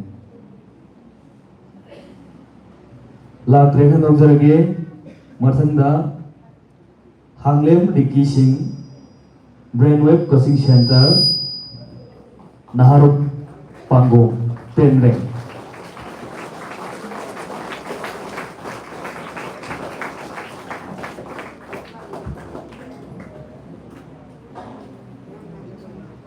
ꯃꯊꯪꯗ ꯁꯦꯝ ꯁꯥꯗꯨꯅ ꯂꯩꯕꯤꯌꯨ Leimapokpam Sagen Sana brain wave coaching centre Thoubal ꯑꯊꯣꯛꯄꯝ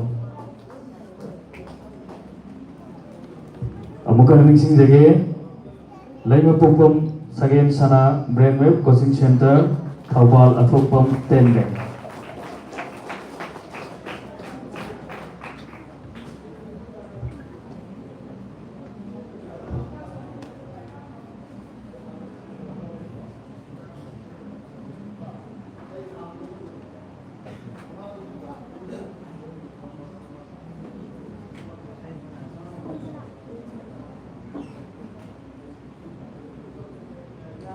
ꯃꯊꯪꯗ ꯁꯅꯁꯝ ꯁꯦꯃꯤꯂꯥꯟ ꯁꯤꯡ ꯌꯦꯅꯤꯡ ꯀꯣꯆꯤꯡ ꯁꯦꯟꯇꯔ ꯊꯧꯕꯥꯜ ꯍꯧꯈꯥ 10 rank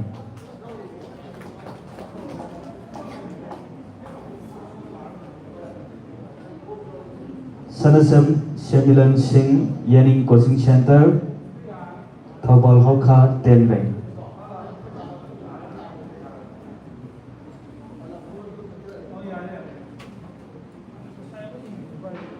Latrehna Lawjarage Mathanda Krishnanda Thokchom Elite Academy Kundrakpam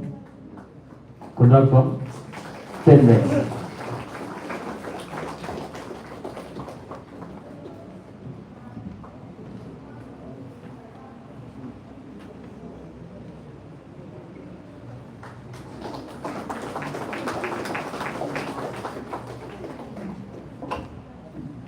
Nagatari Mathanda Ishan Kumalambam JJ Montessori 10 rank. Amuka Nanising Jage Ishan Kumalambam JJ Montessori 10 rank.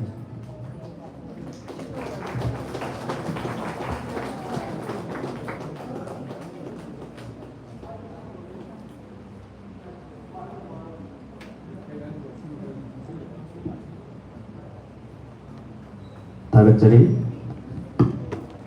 Delnation Longjam Master Brain Coaching Center 10 rank.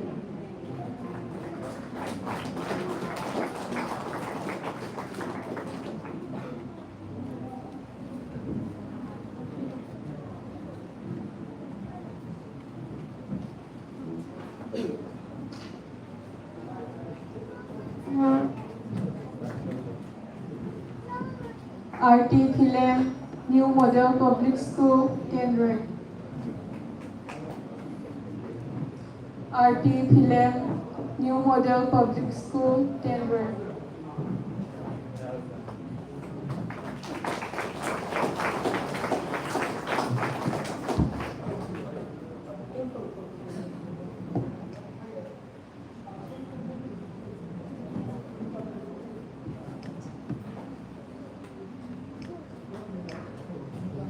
Tagachari Ninthoi Sogaizam PR English School 10 rank.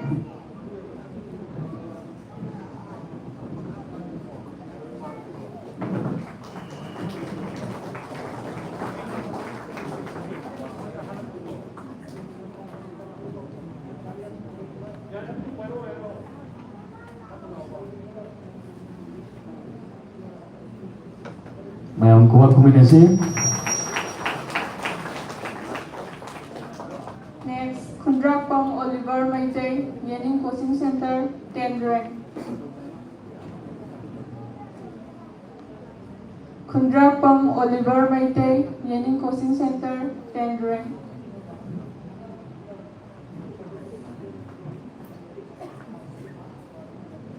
Lagi hai na lawjarage W Lamchenba Mother Prax Academy 10 rank.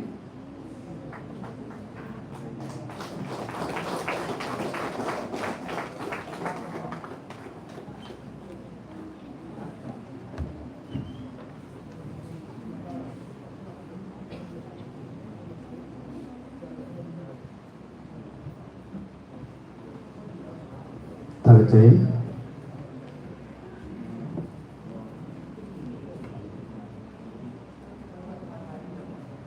Lamchenba Laikangbong Brainwave Coaching Center 10 rank.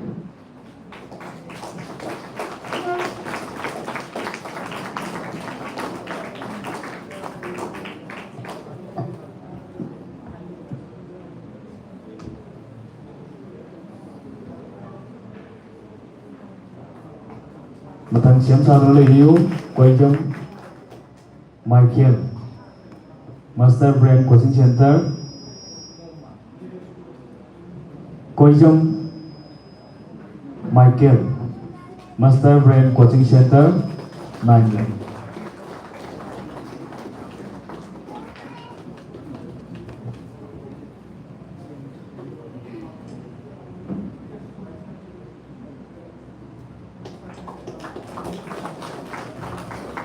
Tagachari Malem Nganba Khangembong Kiai Mahiko 9 rank.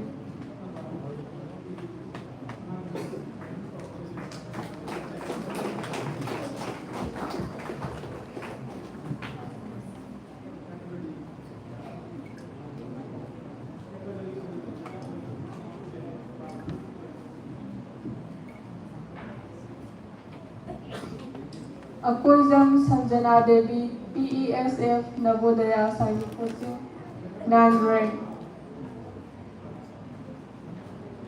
Akoizam Sanjana Devi, PESF Navodaya Sainik Coaching, 9 rank.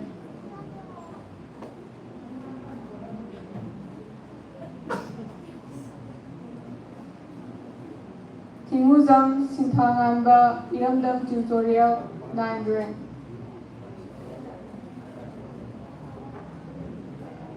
Tinguzam Sinthanganba, Iramdam Tutorial, 9 rank. Nepram Lamjingba Maitei, Brainwave Coaching Center, 9 rank.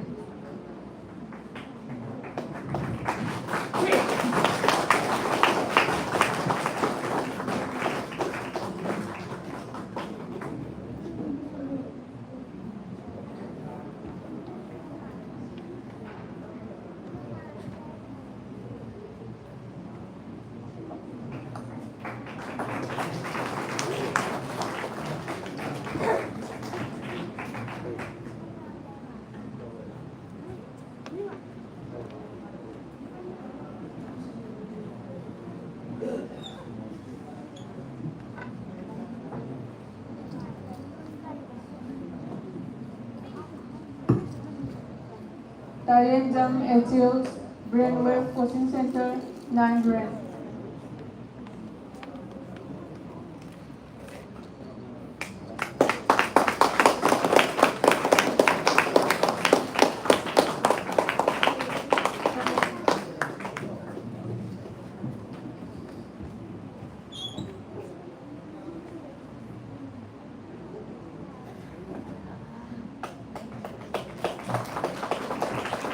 Akam Iston Singh, Brainwave Coaching Center, 9 rank.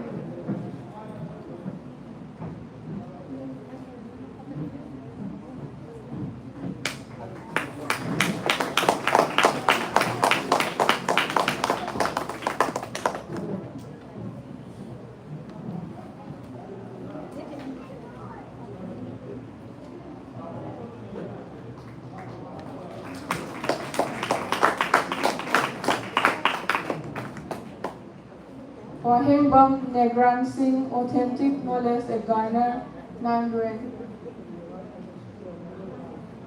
Wahengbam Negran Singh, Authentic Knowledge Garner, 9 rank.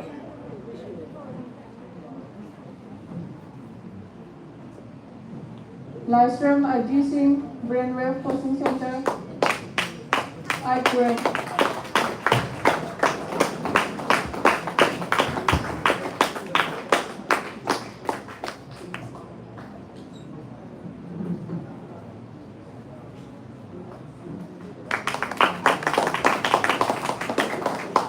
Tarienzam Kiranjit Singh, Brainwave Coaching Center, 8 rank.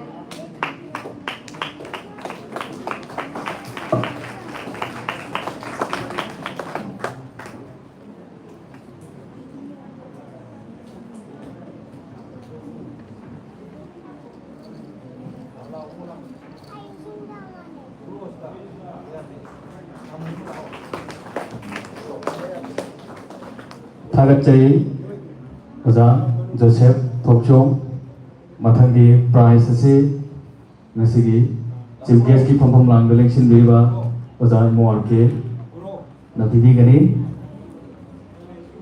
Mathanga Kangjam Vishal Singh Master Brain Coaching Center Tengdong Yan Etle Kangjam Vishal Singh Master Brain Coaching Center Tengdong Yan Etle Class 5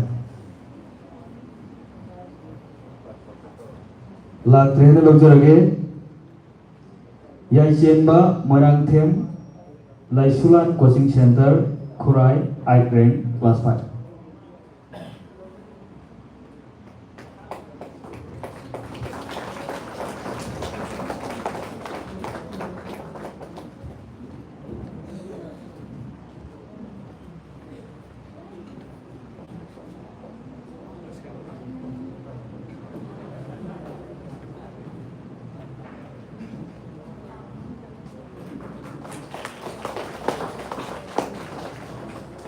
ꯊꯥꯒꯠꯆꯔꯤ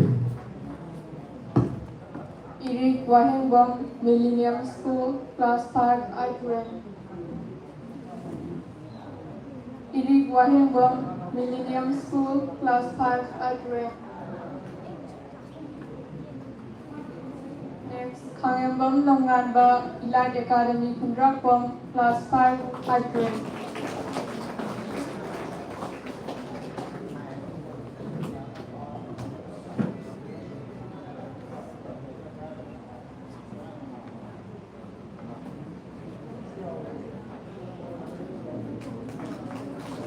Next, Sesam Aries, Enlightened Knowledge, Class 5, 8th rank.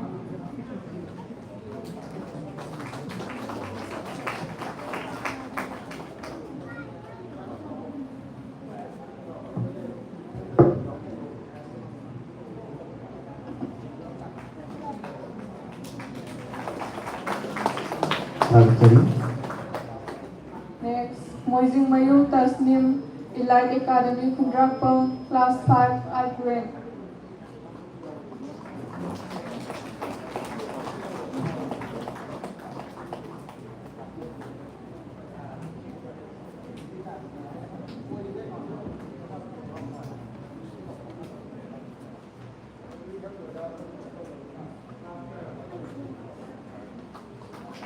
ꯊꯥꯒꯠꯆꯔꯤ Sanathoi Lystrom, Brainwave Coaching Center, Class 5, 8th rank.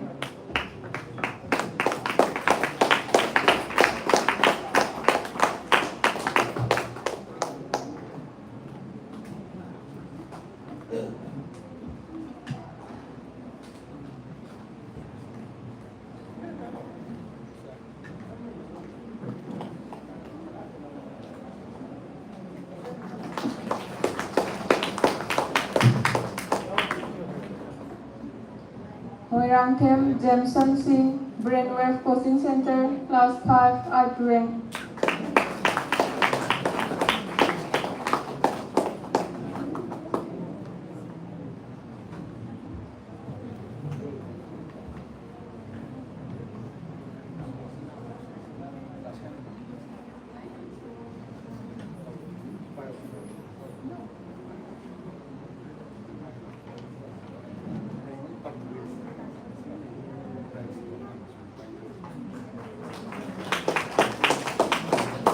Next, Pesam Korong Nanda Singh, Elite Academy, Kundrakpam, Class 5, 7th rank.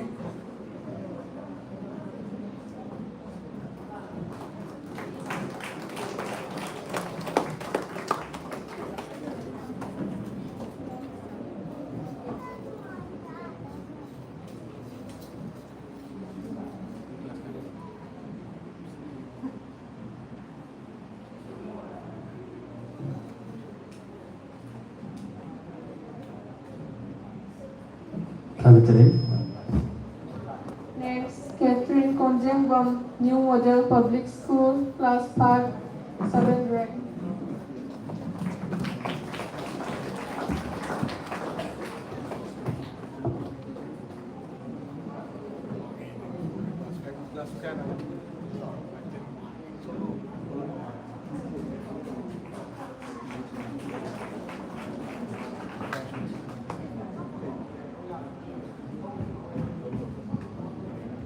Next, Sagol Sen Pari Henba Singh, Brainwave Coaching Center, 7th rank.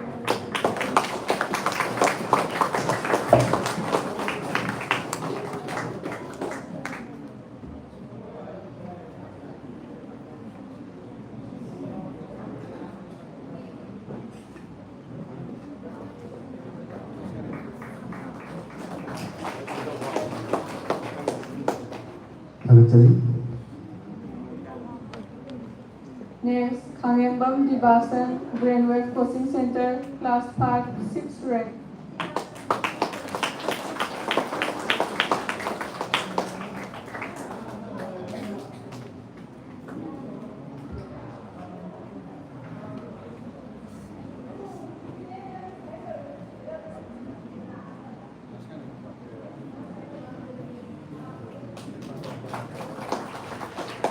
Next, Lifetime Boyton Singh, Brainwave Coaching Center, Class 5, 6th rank.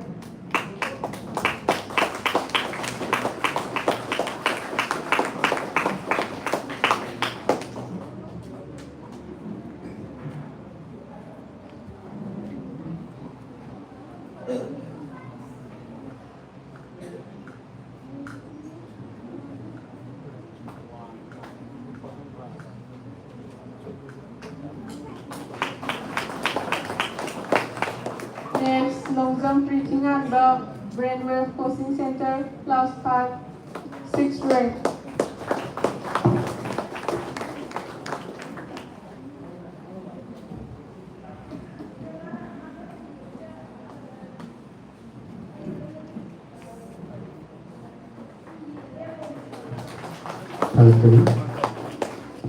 Next, Hizam Roshan Singh, The Bright Side Tutorial, Class 5, 5th rank.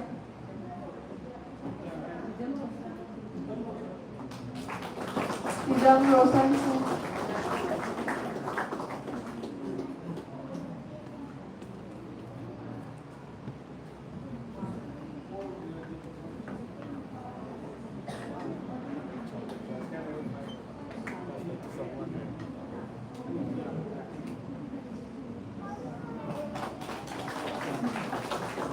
Thank you. Next, Niranjit Usam, Camp Blooming, 4th rank.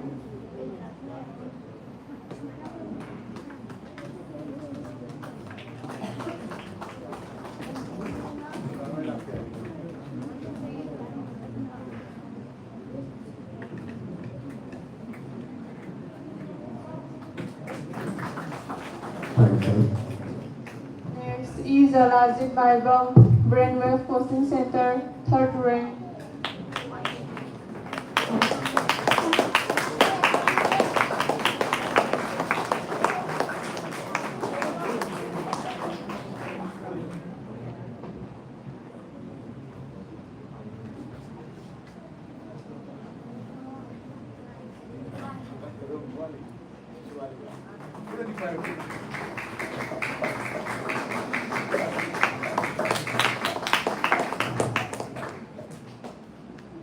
Okay. Next, Johan Bahuidrom, Guidance Navodaya and Sainik, 2nd rank.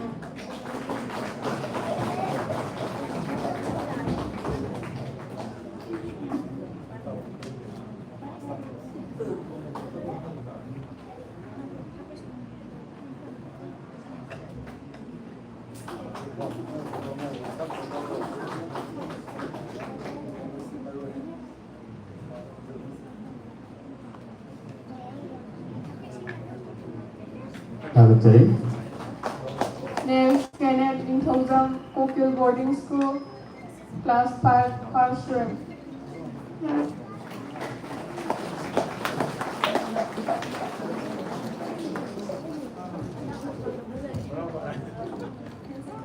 Essa ideia é muito do Laura.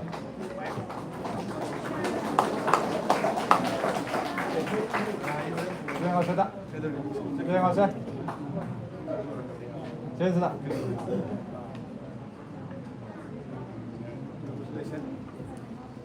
다 같이 보자고.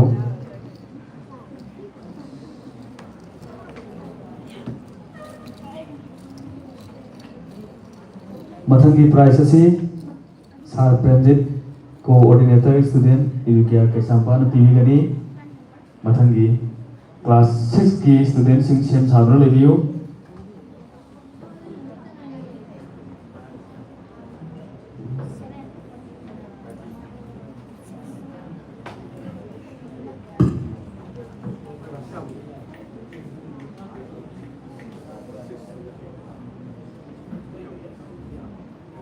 Vikram Sampukhrambang, Teochew Ibeton Memorial, Class 6, 10th rank.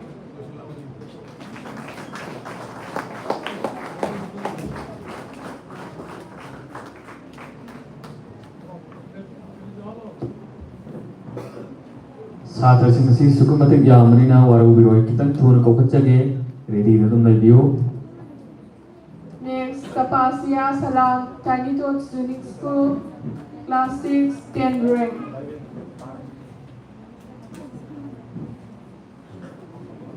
Tapasia Salam, Tanitot Unique School, Class 6, 10th rank.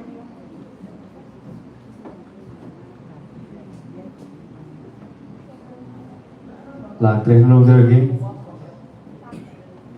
Moirangthem Gracie, PR English School, Class 6, 10th rank. Moirangthem Gracie, PR English School, Class 6, 10th rank.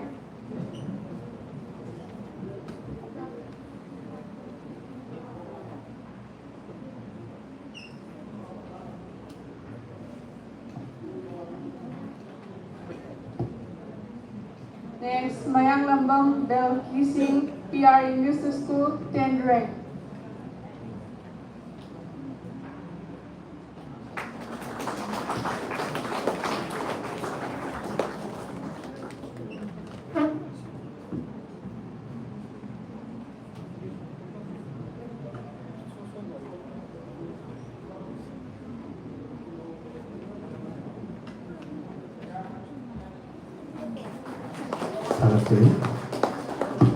Next, Peterson Wycombe, Brilliant Academy, Class 6, 10th rank.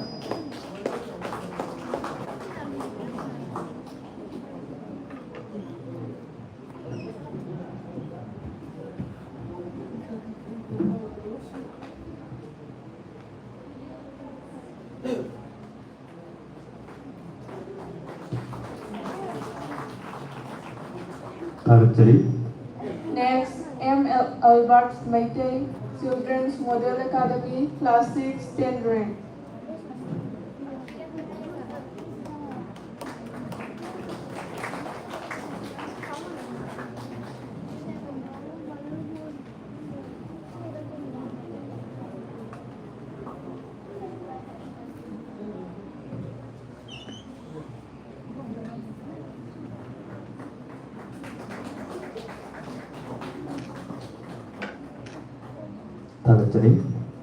Next, Nancy Thogdam, Tiny Tots Unique School, Class 6, 10th rank.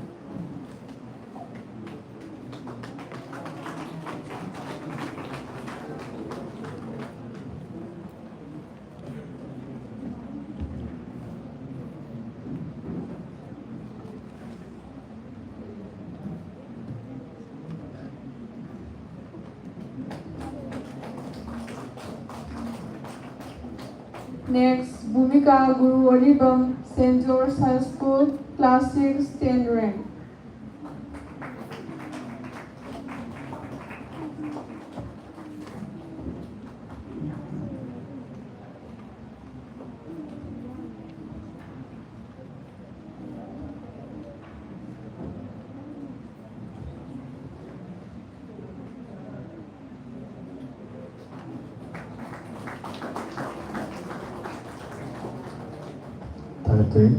Next, Thomas Wangkem, Standard Robert, Class 6, 10th rank.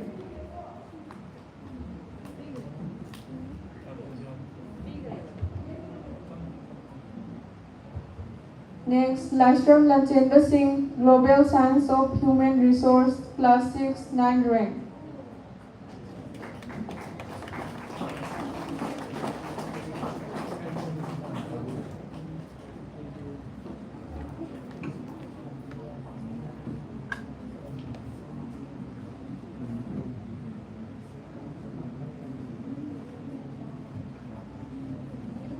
Next, Khetri Mayum, Clinton Singh, UNACO School, Class 6, 9th rank.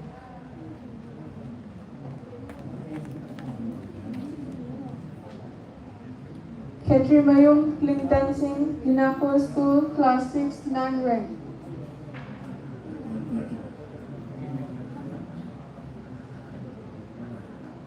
Next, Irong Prithviraj, Kids Tower School, Malong, Class 6, 9th rank.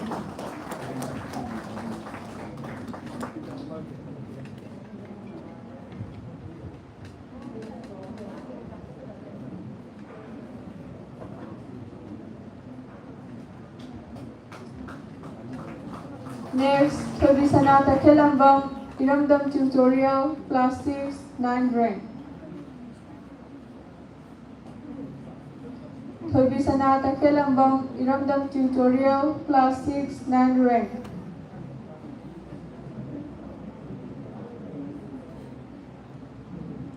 Princy Konjengbam, St. Xavier School, Class 6, 9 rank.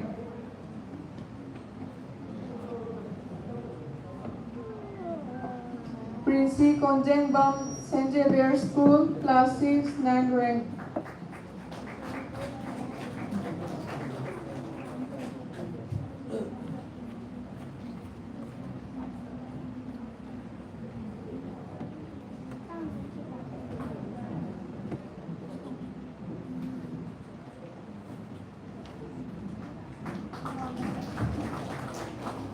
Next, PH Rizwan, Jenbi Umathel, Class 6, 9 rank.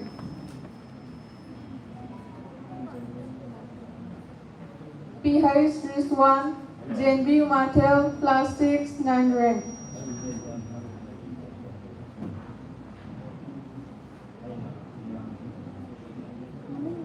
Next, Lamjingba Khetrimayum, Grace Cottage Academy, Class 6, 9 rank.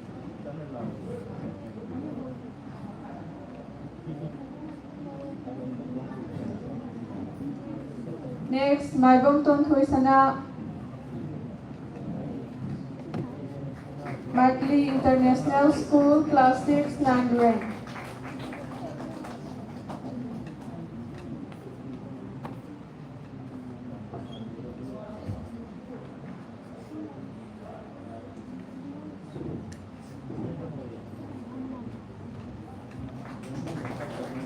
Next, Thangjam Diamond Meitei, Meaning Coaching Center, Class 6, 9 rank.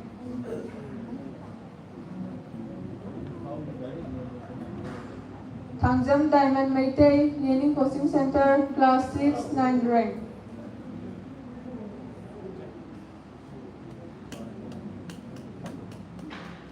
Next, Ridis Hundar Mayum Catholic School, Kanchipur, Class 6, 9 rank.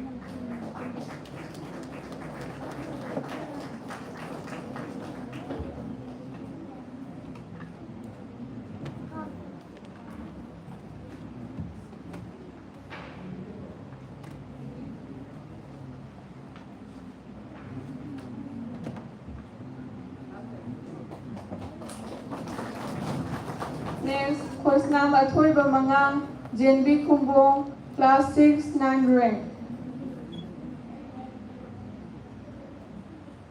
Khosnam Athoiba Mangang, Jenbi Kumbong, Class 6, 9 rank.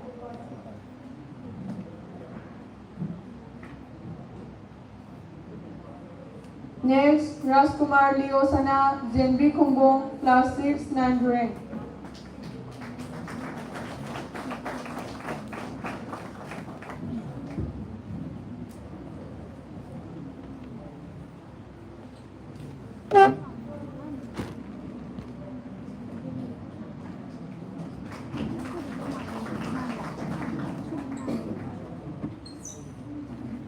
Next, Mithoi B. Ambem, Hiai Mahikol, Class 6, 9 rank.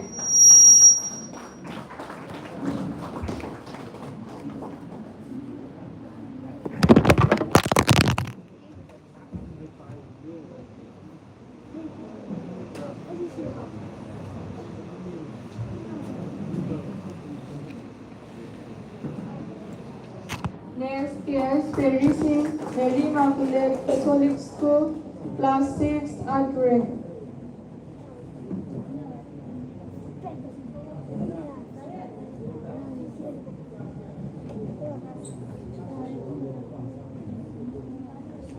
KS Perry Singh, Mary Immaculate Catholic, Class 6, 8 rank.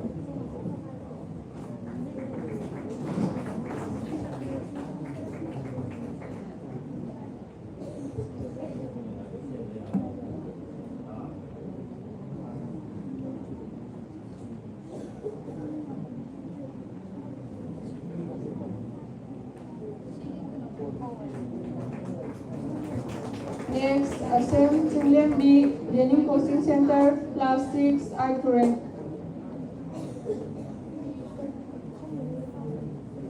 Next, Sam Chinglian B, Yening Coaching Center, Class 6, 8th rank.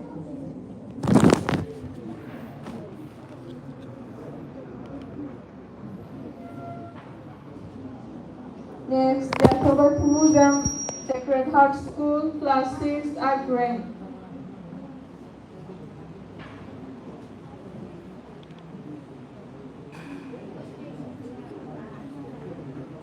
Next, Kisan Jambem, PR English School, Class 6, 8th rank.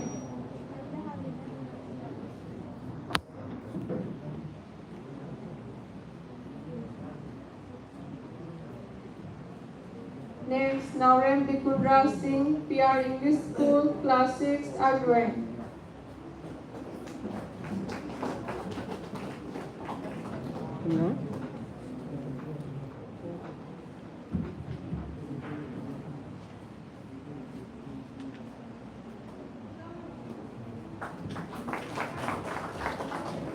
Next, Renji Konjeng Bam, St. Xavier School, Moirang, Class 6, 8th rank.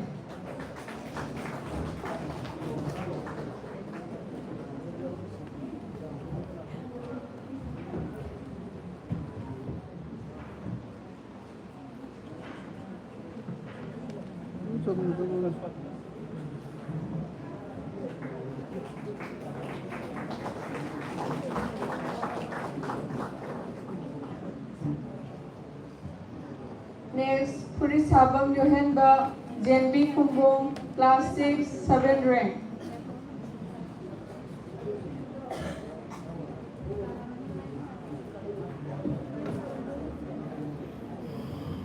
Next, Jacoba Mutum, Jenbi Imphal West, Class 6, 7th rank.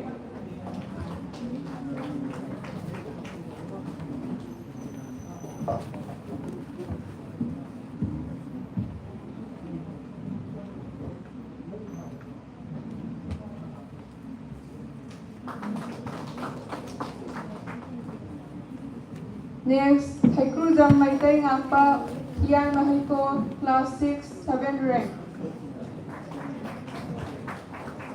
Warubiroi, mayam price asi sinajaba matamda khubak punna khuminase.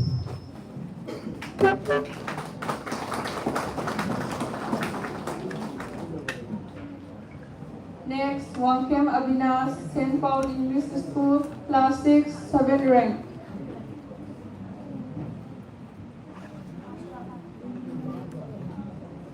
Next, Saila Narengbam, Progressive English School, Class 6, 7th rank.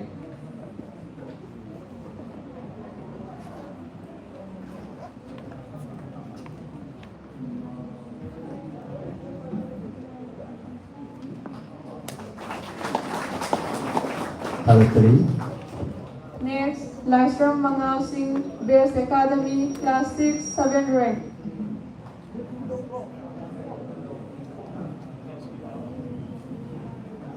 Latihan lojaragi. Next, Kuyang Suson Kumar, Brainwave Coaching Center, Class 6, 7th rank.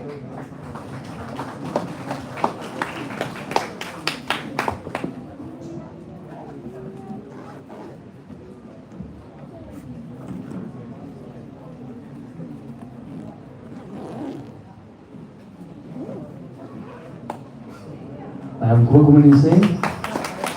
Thank you. Next, Naima Pokpong Tenjing, Iramgan Tutorial, Class 6, 6th rank.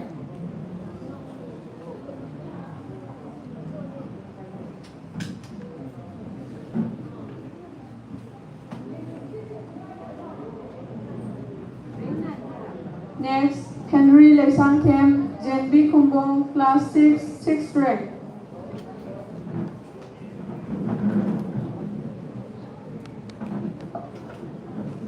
Next, Clinton Salam, G4 Hero, Class 6, 5th rank.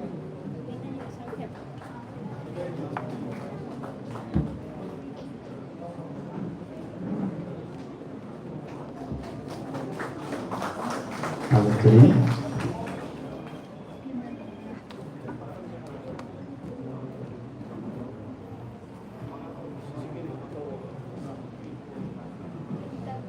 Clinton Salam, G4 Hero, Class 6, 5th rank.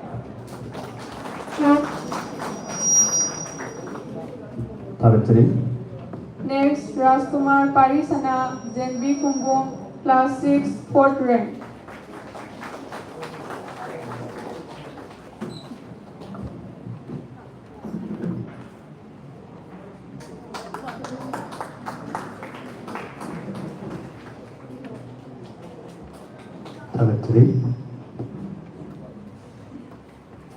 Next, Lashram Recess, Iramdam Tutorial, Class 6, 3rd rank.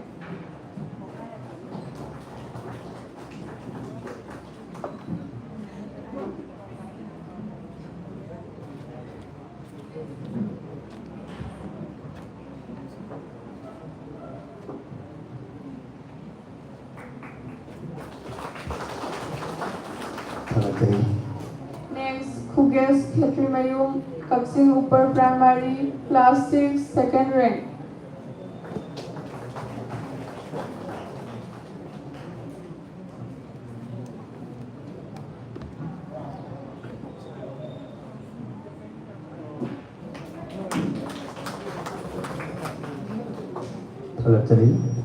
Next, Khetrimayum Kisu, Grace Goddess Academy, Class 6, 1st rank. mayam ahuba kuminasi ngasigi class 6 ki khwaidagi makwang na phangkhaba du baina waduni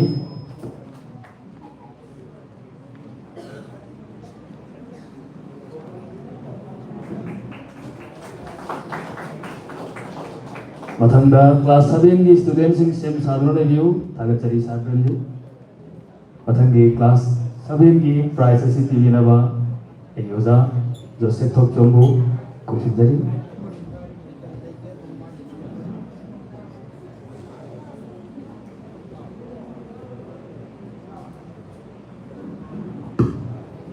Prison Moirangkem, PR English School, Class 7, 10th rank.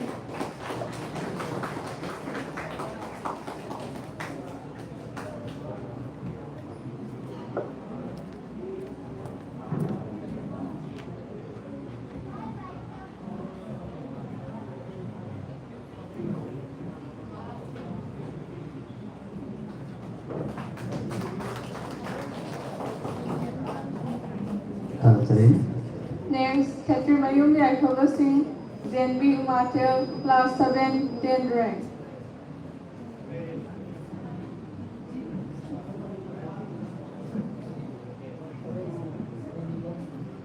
Khetrimayum Yaikhoba Singh, Zenbi Umatel, Class 7, 10th rank.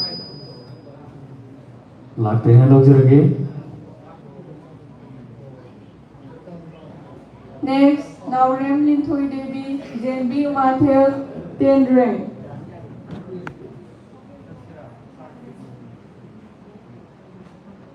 लागते हैं लोग जरगे Next, Ratina Mayang Lambam, Zenbi Umatel, Class 7, 9th rank. Retina Mayang Lambam, Zenbi Umatel, Class 7, 10th rank.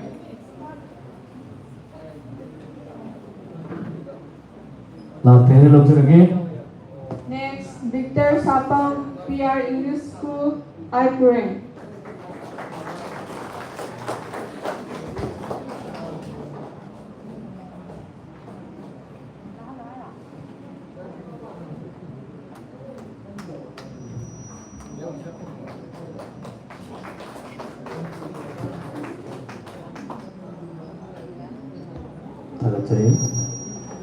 Next, Maibam Ibik Khomba Singh, Zenbi Kumbong, Class 7, 7th rank.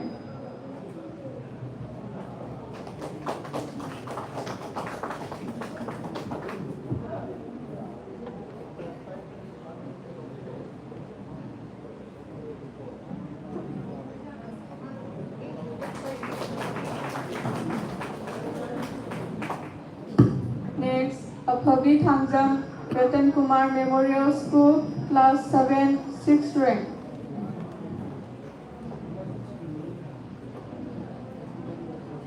Abhavi Thangjam Ratan Kumar Memorial School, Class 7, 6th rank. Next, Bisal Koidam Grace Reese Academy, Class 7, 5th rank.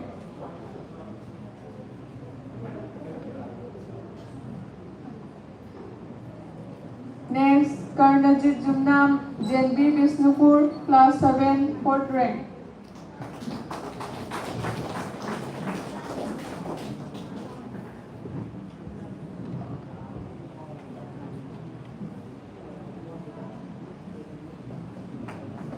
I am calling Messi.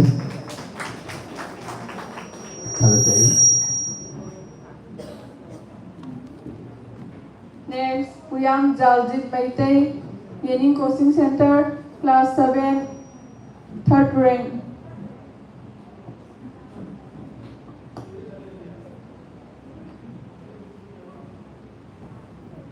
Warabiro koi students na thopira ko matamda khajitang khongai thubina wani sinjari la trainer lobjarage. Next, Sobrakpam Diamond, Yening Coaching Center, Class 7, 2nd rank.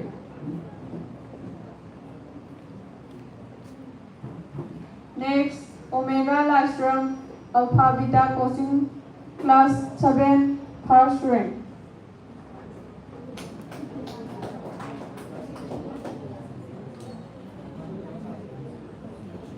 Latre and lobjarage mathangi class 8 ki students in same sadron lebiyo.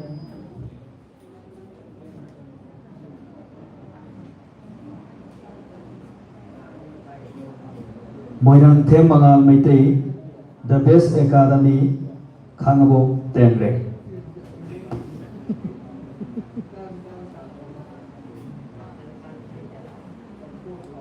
Amuka Ningsing Dege, Moirang Them Mangal Maitei, Kangabo Tenre, the best academy.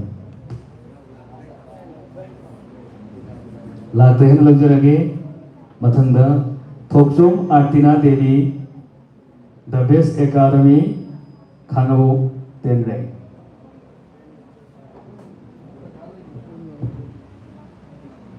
La Tehen Lobjarage, Mathanda, Welbeck Yumnam Royal Academy of ADV Learn Tenre.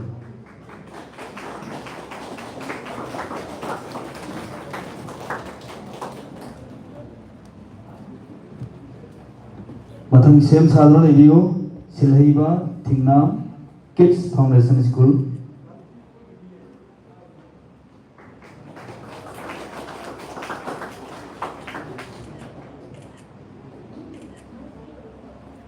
Tharachari Silhaiba Thingnam Kids Foundation School.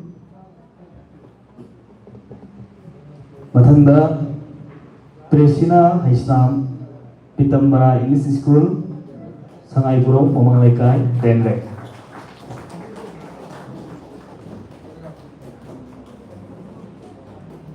Mathang same sadron review SM Sarip Nawa Sindam Sang Thawal Wangkem.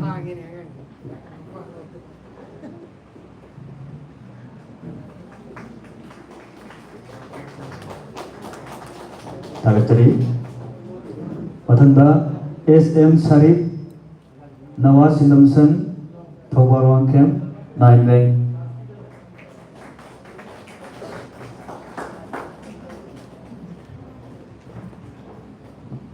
Mathang Shem Sabio Nongmai Them Phoni Singh PRN School Kaching.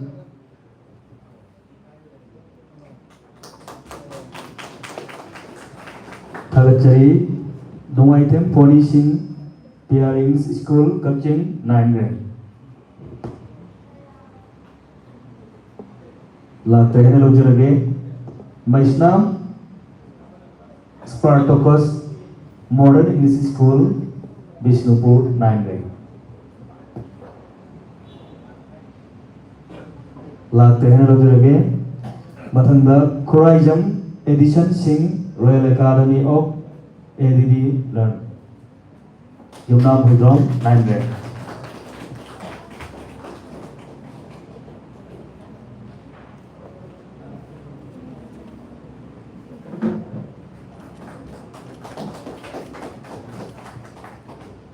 ꯊꯥꯒꯠꯆꯔꯤ ꯃꯊꯪꯗ ꯌꯨꯍꯦꯟꯕ Mayengbam saint Joseph higher secondary school class 8 9 rank.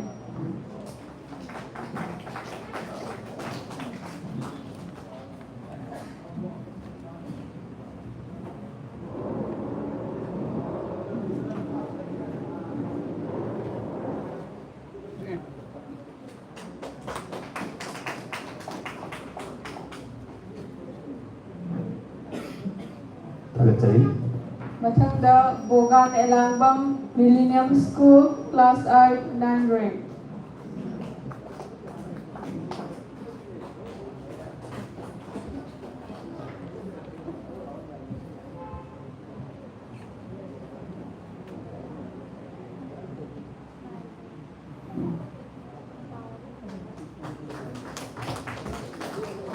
ꯊꯥꯒꯠꯆꯔꯤ ꯃꯊꯪꯗ ꯋꯥꯔꯦꯄꯝ ꯌꯨꯍꯦꯟꯕ Meitei tiny tots unique school class 8 9 rank.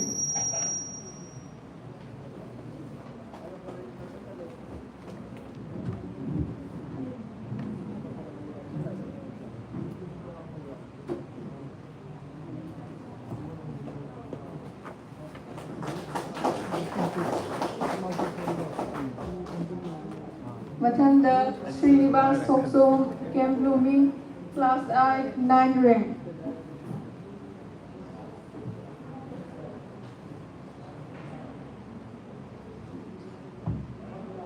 Mathanda Oinam Irikhomba Kuman St. Joseph Higher Secondary School Class 8 8 rank.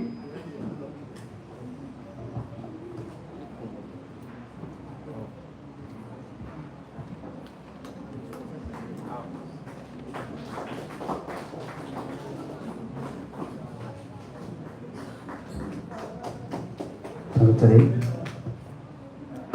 Mathanda Ngangbam Henthoi Bakuman City Higher Secondary School Class 8 8 rank.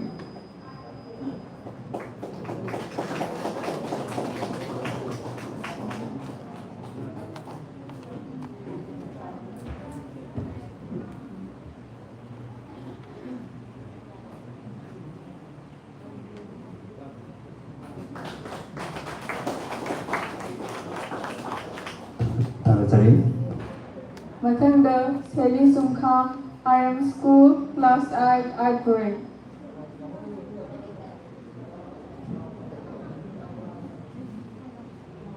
ꯂꯥꯛꯇ꯭ꯔꯦꯅ ꯂꯧꯖꯔꯒꯦ Mathanda Langpok Lakpam Garrison Jenbi Aralpat Class 8 8 rank.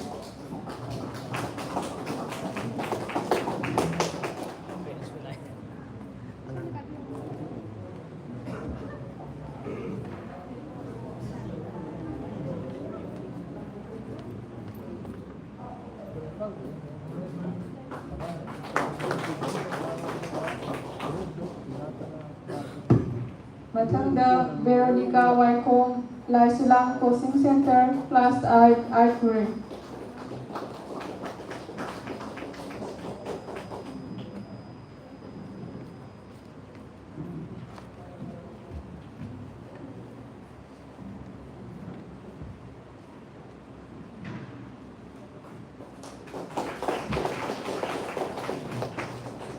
ꯊꯥꯒꯠꯆꯔꯤ Mathanda Waikom Gracie Devi Jenbi Mathel Class 8 8 rank.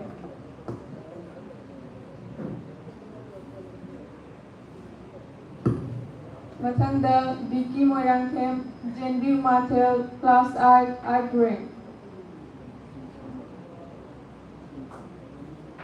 ꯂꯥꯛꯇ꯭ꯔꯦꯅ ꯂꯧꯖꯔꯒꯦ Mathanda Yuranganba Puyam RB Academy Class 8 8 rank.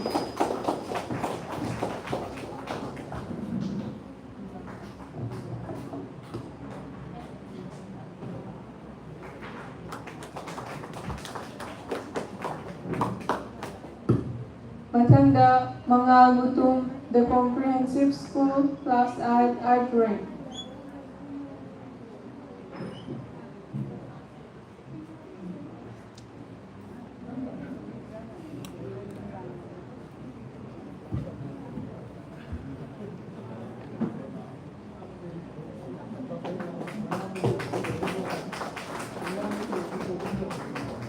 ꯊꯥꯒꯠꯆꯔꯤ ꯃꯊꯪꯗ ꯅꯥꯎꯔꯦꯝ hammer PR English School Class 8 8th grade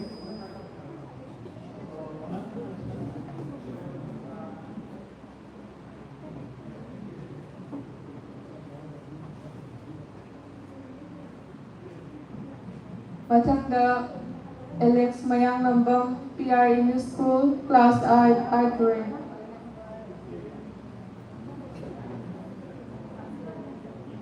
Mathangda Bronson Naurem PR English School Class 8 8th grade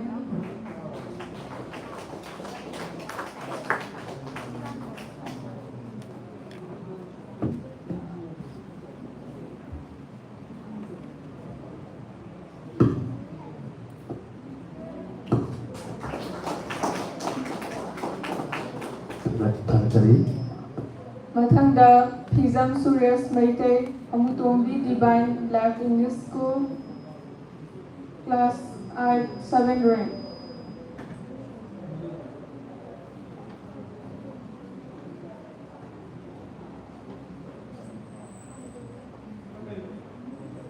ꯂꯥꯛꯇꯦ ꯍꯥꯏꯅ ꯂꯧꯖꯔꯒꯦ Mathangda Paikhomba Oinam Ratan Kumar Memorial School Class 8 7th grade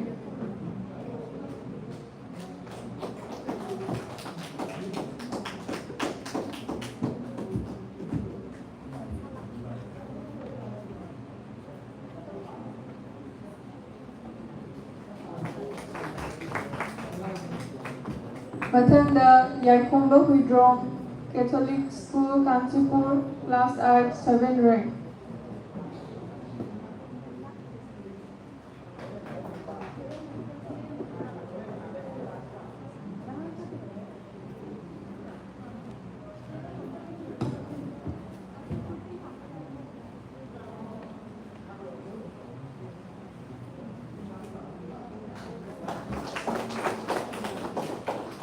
ꯊꯥꯒꯠꯆꯔꯤ Mathangda Ruba Kumanthem RB Academy Class 8 7th grade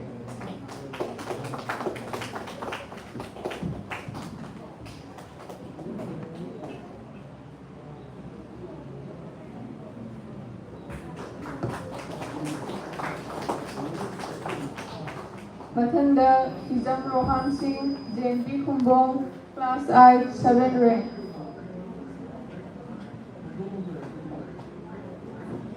ꯂꯥꯛꯇꯦ ꯍꯥꯏꯅ ꯂꯧꯖꯔꯒꯦ Mathangda Devchandra Lashram The Best Academy Class 8 7th grade Mathangda Ayekpam Chingkhai Nganba The Nightingale English School Class 8 6th grade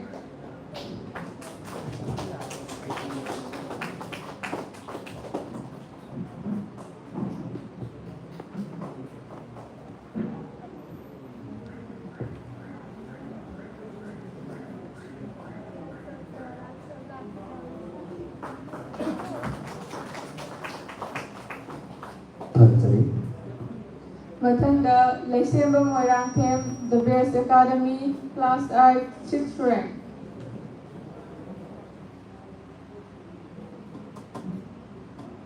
Mathangda Ningthaujam Tongthin The Best Academy Class 8 6th grade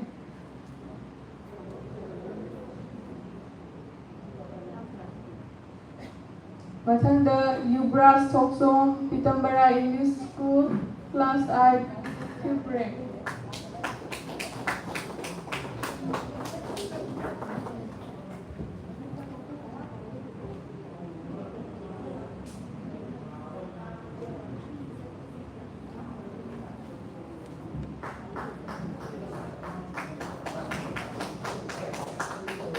ꯊꯥꯒꯠꯆꯔꯤ Mathangda Khulakpam Raihan Saha Catholic School Kanchipur Class 8 4th grade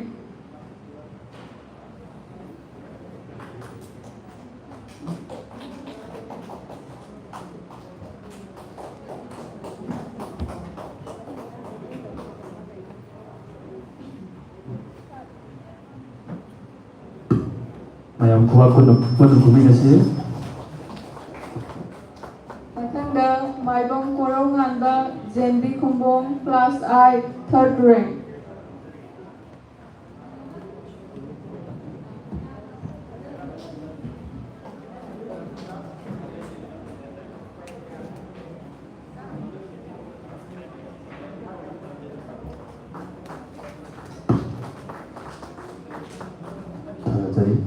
Mathangda Victor Wahingbam Comprehensive School Oina Class 8 Second Rank.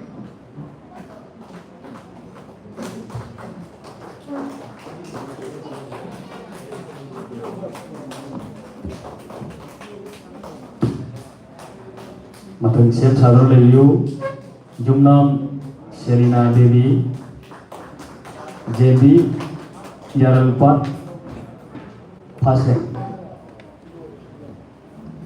Jumnam Selina Devi JB Yaralpat Nahar Owang Lekai Pasek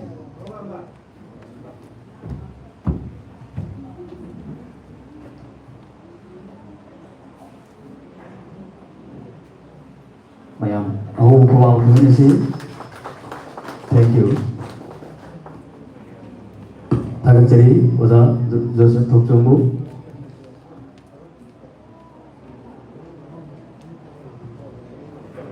Mathanda Class 9 की students Singh same साधनों लेगियो मथन की price से ओजाई मो आर्के न PV Ghani आहान नोंगते दलोक जगह खुमम Priyadarshini Devi new model public school Moirang 10 grade class 9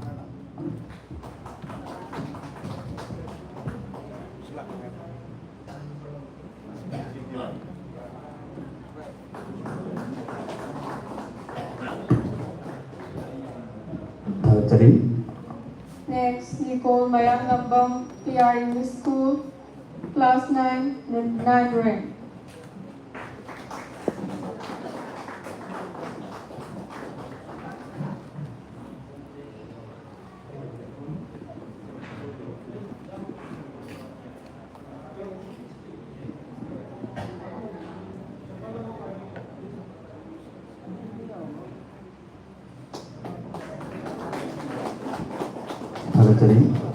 Next, Devras Sairem, Heritage Convert, Class 9, 9 rank.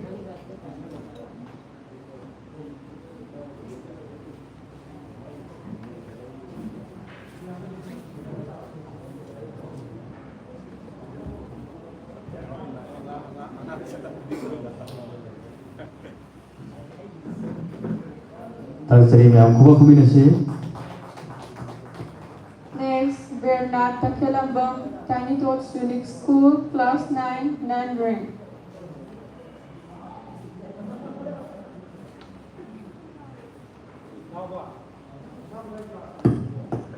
Next, Wangkai Mayum Iswaras, Heritage Convert, Class 9, 9 rank.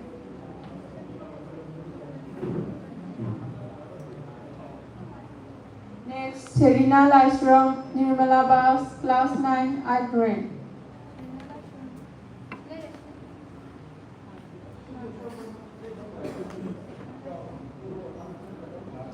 Next, Harrison Sobrakpong, RM School, Class 9, 7 rank.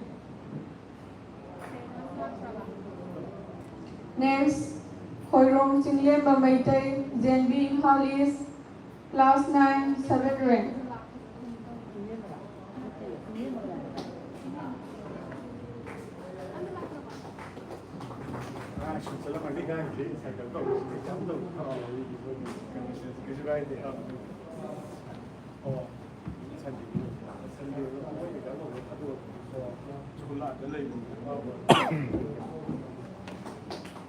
Next, Naurem Loya Lembi Devi, Grace Cottage Academy, Class 9, 7 rank. Next, M. Arnon Singh, the Eastern Star School, Class 9, 6 rank.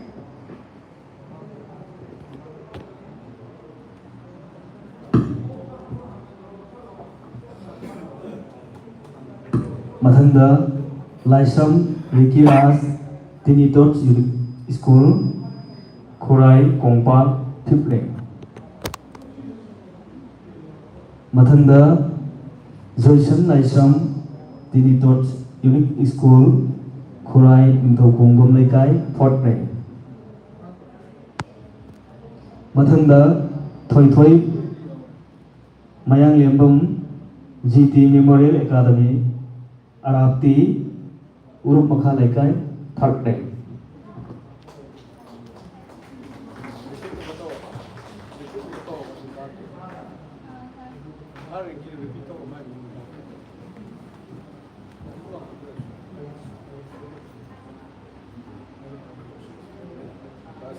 Thoi Thoi Mayang Lembam.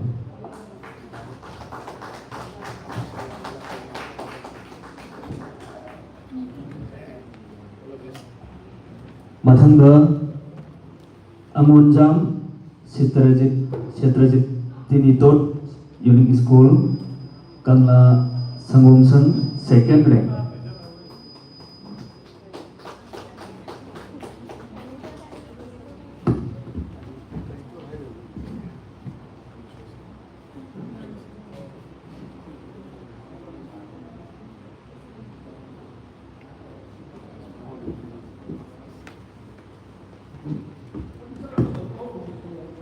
Mathangda class 9 gi khwaidagi mark wang phangkhrawa Chanam Lanchen Basing SD Zone English School Pukrangbom first rank. Yang kuwa kombinasi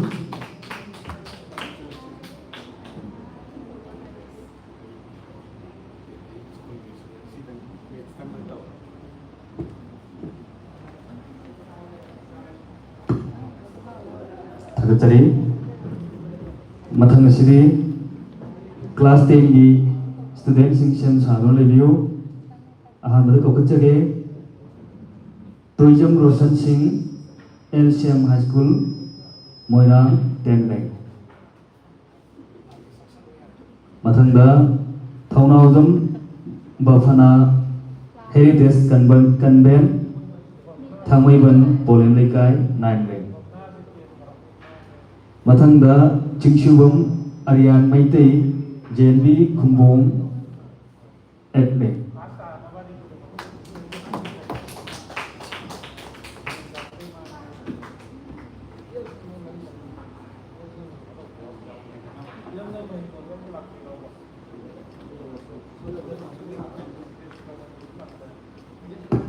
Thakatari Mathangda Anamika Sawalsem Janice Kids Foundation 8 rank.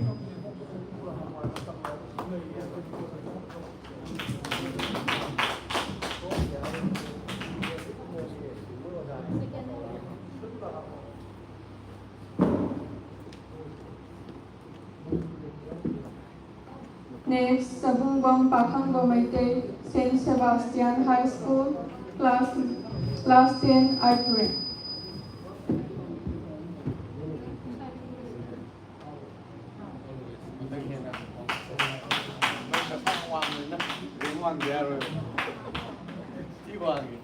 Next, Ayakwang Ronald, Tiny Tots Unique School, class 10 7 rank.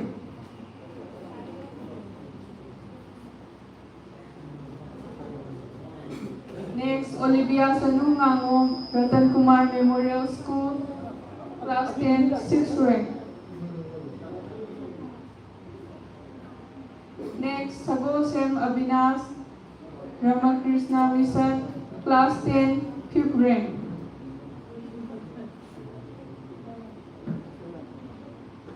Next, Goraf Ninthaujam, Ramakrishna Mission,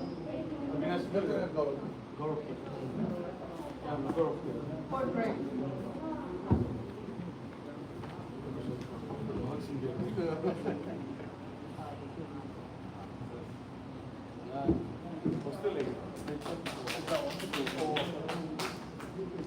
Next, Huidrom Kombi Sanu, Don Bosco Langjing, class 10 4th rank.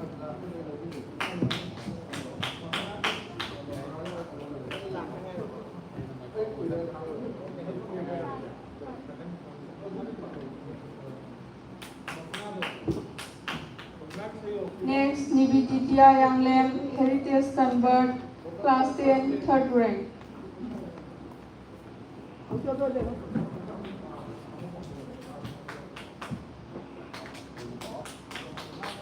Next, Sorbam Aaron Singh, Tiny Tots Junior School, Class 10, second rank. Next, Saros Jungkhaibam, 5-star English School, Class 10, first rank.